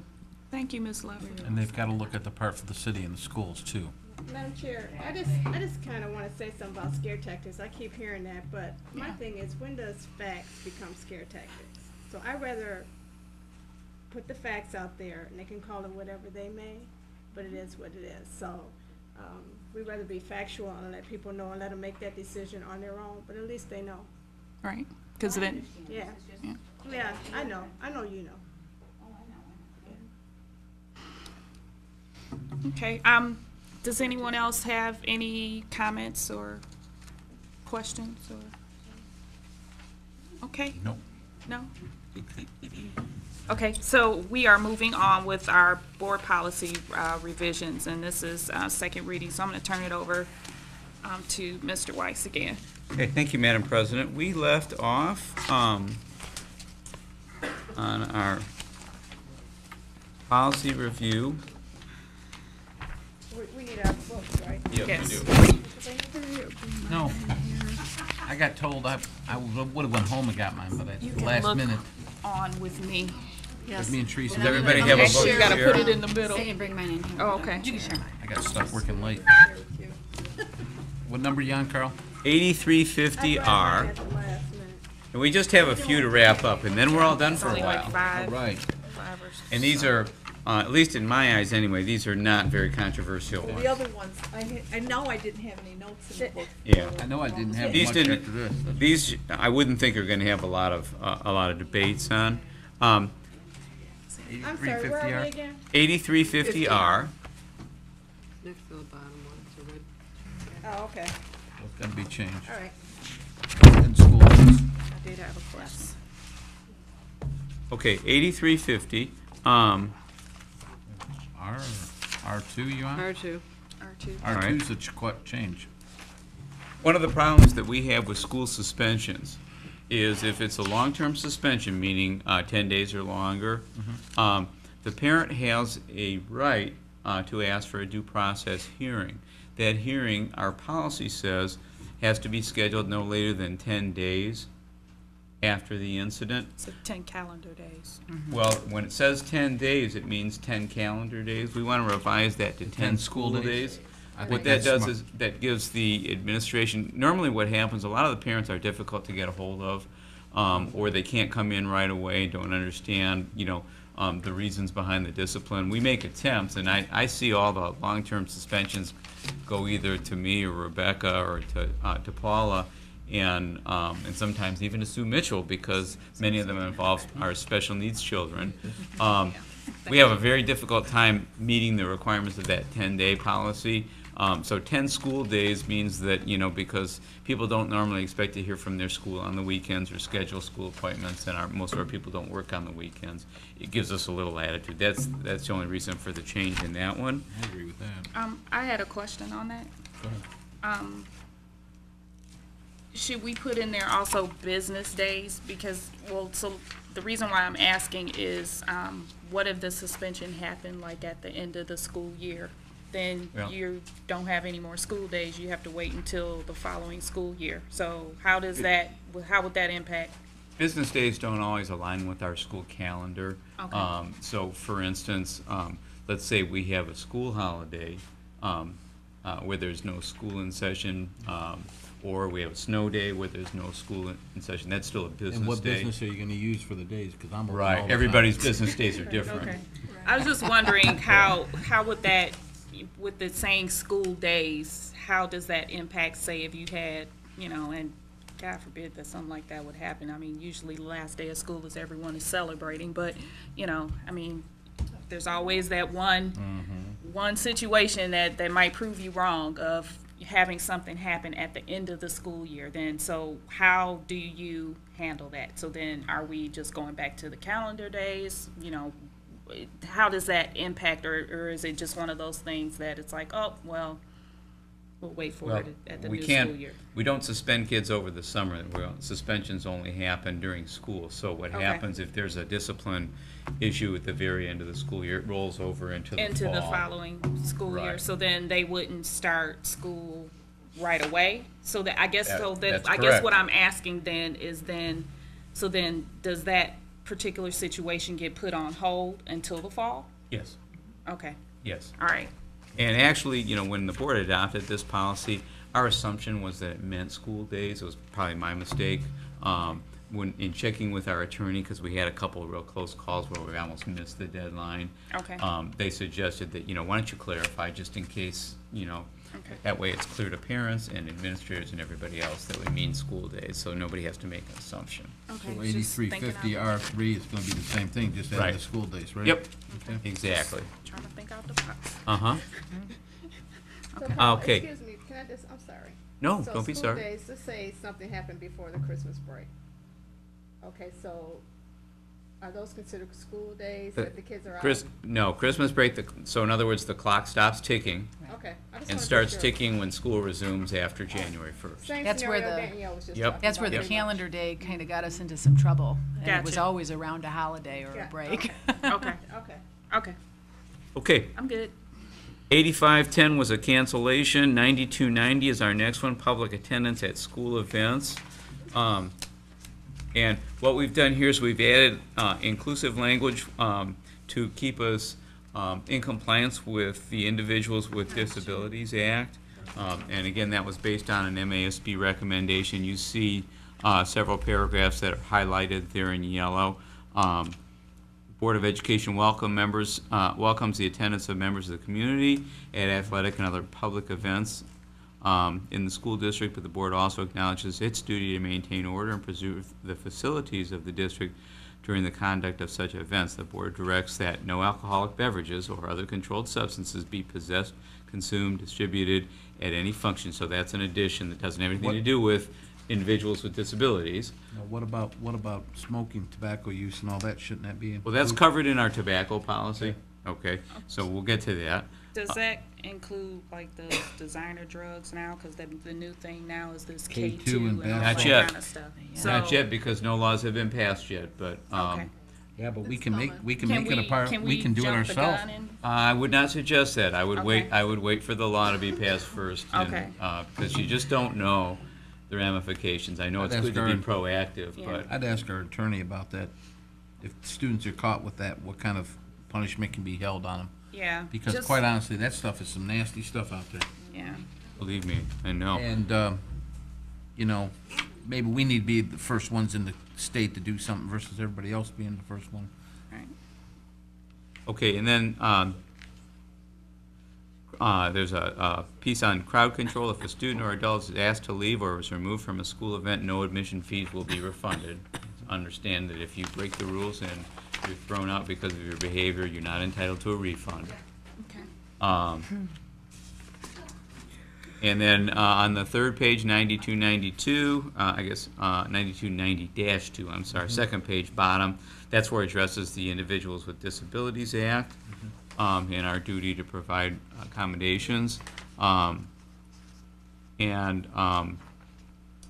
the next part of that, 9290-3, deals with where complaints go to the Human Resources Director, and also procedures for video recordings. You know, nowadays everybody is a video recorder. Pretty much everybody's cell phone or iPad or iPod or whatever takes pictures, and it's still pictures and motion pictures. And this policy says basically that it's okay to record things as long as it's not copywritten. If it's something that's copywritten, so if we're showing a video or something that's copywritten or some other thing that's copywritten, it's not okay. So that keeps us in compliance with acceptable use. And Mr. Kudrick, on the next page, 9300, deals with tobacco consumption, and also, as we discussed back before with our staff, we've now expanded that policy to include the smoking of electronic, vapor, or other substitute forms of cigarettes, closed cigarettes, and closed cigarettes would be analogous to the K2 spice type issues. Okay. Or other lighted smoking devices for burning tobacco or any other substance. Now, this is even on, these are our district employees are following this too, so there is no smoking of any tobacco or chewing tobacco on school property, There is correct? no use of tobacco products on school property, the exception being after 6 p.m. on school grounds. It's never acceptable within school buildings, but it can be acceptable on school grounds when no kids are around. So not at a football game. What about school equipment, vehicles during school hours? That's it. There's also a policy that Yeah, I excludes. think we Yep. yeah. Okay, We 'cause I'm gonna covered bring that that one one. out to you here. Yeah. All right. I would appreciate knowing. If you know a suspected violation, we will follow through. I'd ask, actually, everyone's got a lady. Open the vehicle and smell it. Policy 9410, parents, guardians, visitation of classrooms.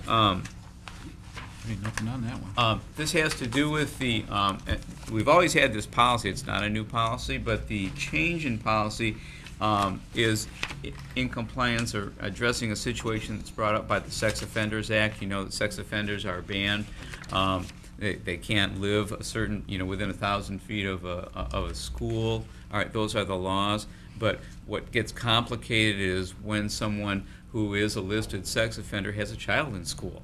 Can they come to conferences? Can they come to a football game? All right? And so the change to the policy deals with that.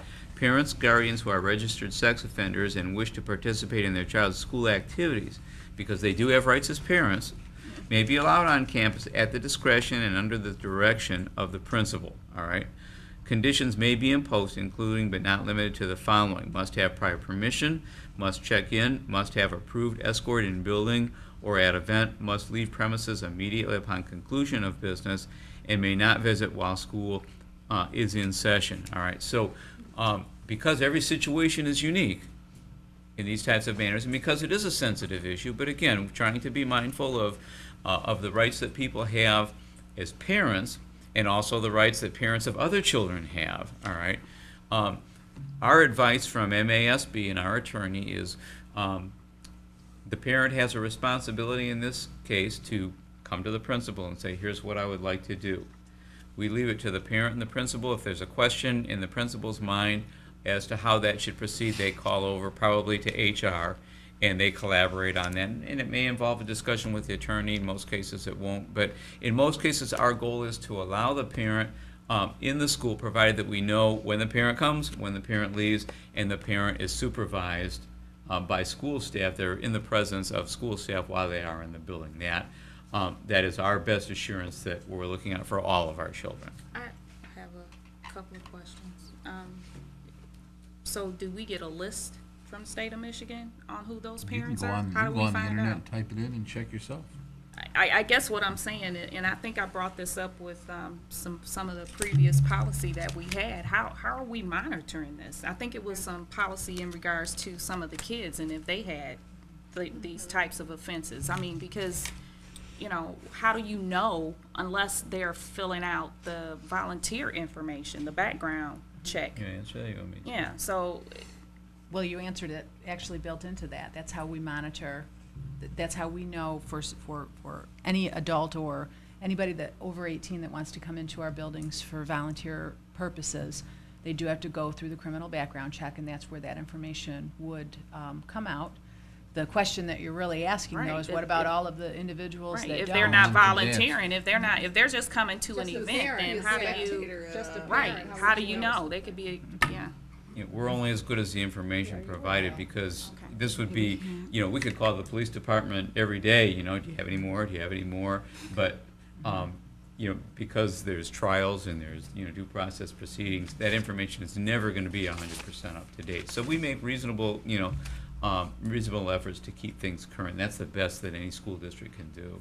Okay, and then when we talk about having an escort, are they being escorted from point A to B and then kind of left on their own while they're at that event, or are they being monitored?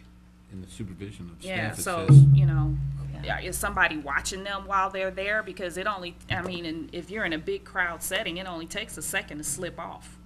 So, you know, is somebody going to be accompanying them at that whole time while they're at that event? So they're responsible for Are you talking keeping about tabs on that person. So a big event like a football game or something like that? yeah, I mean, any event for that matter. I mean, I think about, the only way that I could think that this might not be an issue would be parent-teacher conferences. But even with that, I mean, it only takes a second. So let's take a scenario of being in a high school and you're going to parent-teacher conferences. You know, you're walking around table to table. It only takes a second to slip off, you know, somewhere down one of those halls. And I know the custodians do a really good job at, you know, making sure that the gates are closed and that kind of thing. But again, you know, I mean, if we're talking about, you know, safety and being escorted, are we talking about the whole time that they are there? Or are we just dropping them off in a spot and then, you know, making sure that they leave? So I guess I'm kind of questioning when we say escorting, what does that entail? You know, how specific are we going to get? And the answer is, you know, we try to be reasonable. We don't have the resources to escort parents through football games or basketball games or any kind of mass events like that.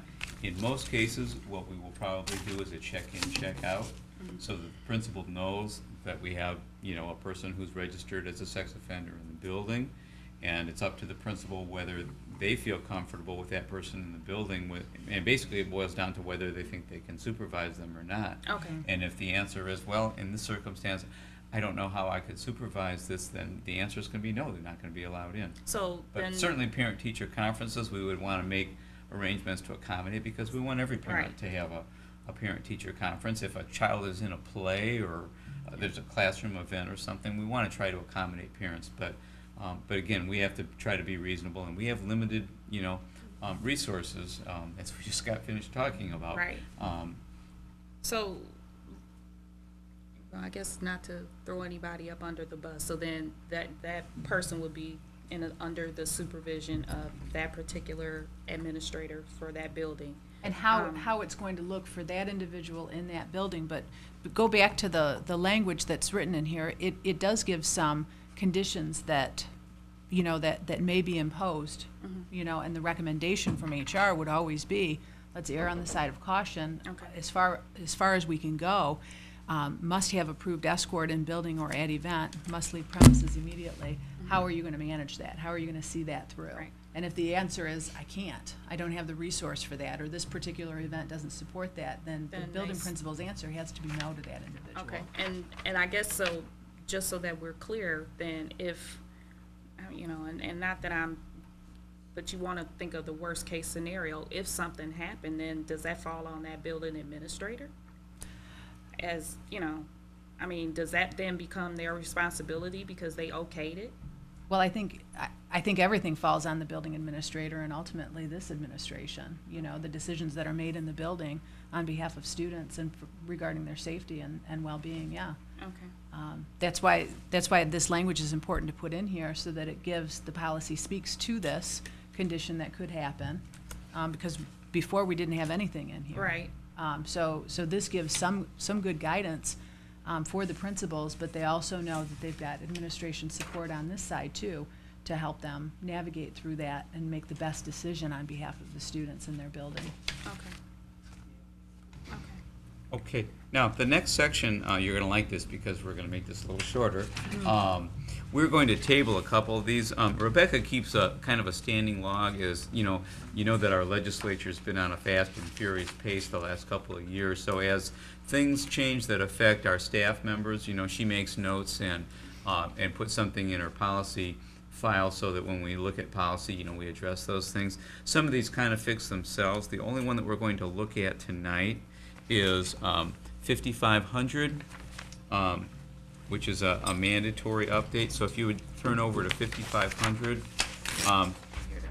this has to deal with probation, teaching staff probation and tenure. And I'm looking on the very first page at one change under tenure. Oh. I see 55. Yeah, 5500. We there? Yeah. Okay, and looking at the yellow highlight, the board, yeah, Earlier. right, and this is new language that was introduced by the legislature into the tenure provision of the school code.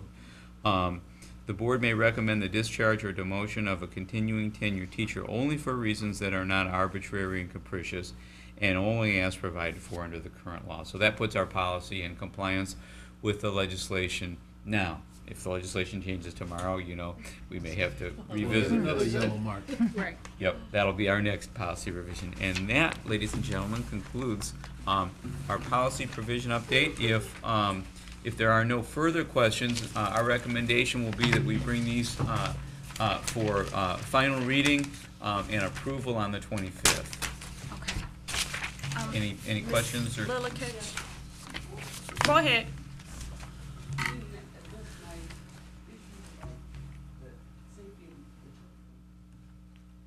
I'm sorry? Question about the safety of my kids and the asthma issues and like I said, if I wanted to pursue it, like I said, I spoke with a lawyer. I got right here ready, or I could do this school system for the issues that I've had. I don't wanna do that. I grew up in the city. I'm trying to be a good parent. My kids, I know where they are 90% of the time. The other 10%, they're at school. I don't even leave home alone. They're 15 and 16 years old. So- We set a raid on our street 2 days ago. So your question was, are your children going to be safe in school next year, right? And the answer is yes, we will do everything possible to make sure that they are safe in school and that you feel comfortable. I don't believe that they should have that on their record, especially him with the asthma. That should be expunged from his record because he couldn't breathe. He was panicking. There is an appeal process for any discipline. Have you followed the appeal process? I can help. They didn't tell me I could do that. They told me, yes, he did curse, which like I said, I disciplined him at home for that. Right. And that was wrong. But like I said, he was panicking, he was gasping for breath. They told him to sit there for an hour and he was gonna get suspended. And he got upset and walked out and cursed, which like I said, I do not approve. He does it at home, he eats a bar of soap him up, okay? Well, I don't think you would like it if we did that at school, though. We'd have a lot of trouble. So, But we will do to answer your question, we will do everything we can to make sure that your children are looked after and that they're safe. Words on Facebook and some people told me, if I don't like it, leave the city. That didn't come from any school personnel. No, it didn't come from me. But, I wasn't bringing no name then. okay. Right. We all know that Facebook is a home for a lot of loose talk. Drama. I don't dislike anybody. I talked to, there was ladies at an IDA, and I sit and talk to her with her puppy. She was sitting there all alone. Okay. I try to be friendly.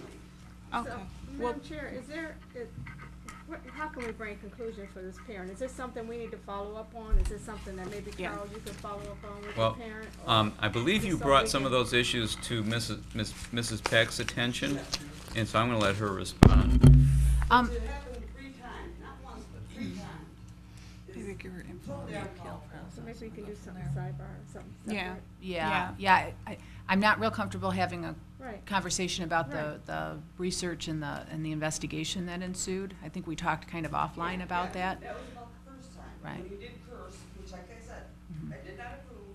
They do not do it in front of me, and if they slip, they do get a bar soap in Right. their mouth. I'm sorry, you know. She old It's school. Better than beating them. I don't beat my kids.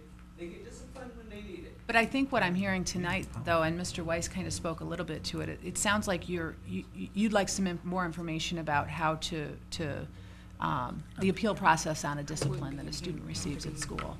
It sounds like it's, I want my kids to be safe. They want to go to school. yeah, and we want your kids to be safe too, so. We do. You know, it's the same teacher 3 times.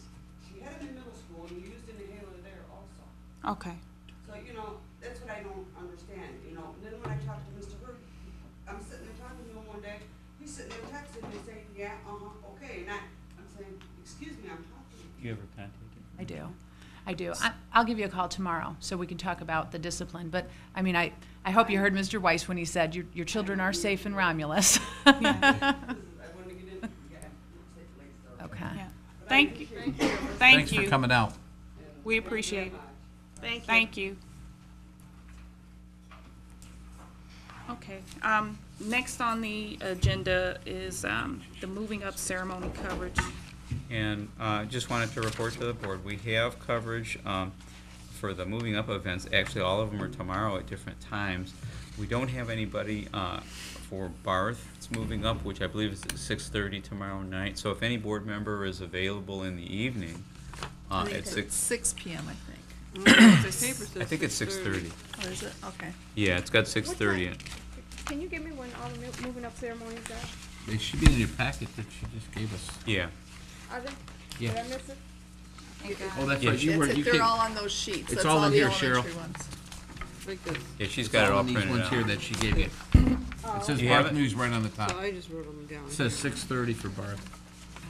okay, so they're early.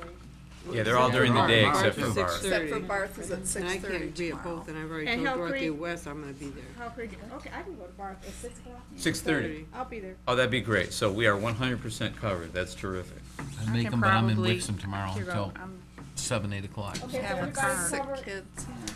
I'm I sorry? have a car, I Everybody's can go. covered? Everything's covered? Everything's covered, and if we have a 200% coverage, nobody will complain. Right. They never do. Glad you could do that. Thank you. That's why I wanted to bring it up. Yep, I'll be there tomorrow, 6:30. Great. Okay, and then, Motion to adjourn. next on the agenda is adjournment. Madam Chair, make a motion, we adjourn. Support. Motion by Mr. Kuderick, supported by Mrs. Beard. All in favor? Aye. Opposed? Motion carries. Lynn? We've got 5.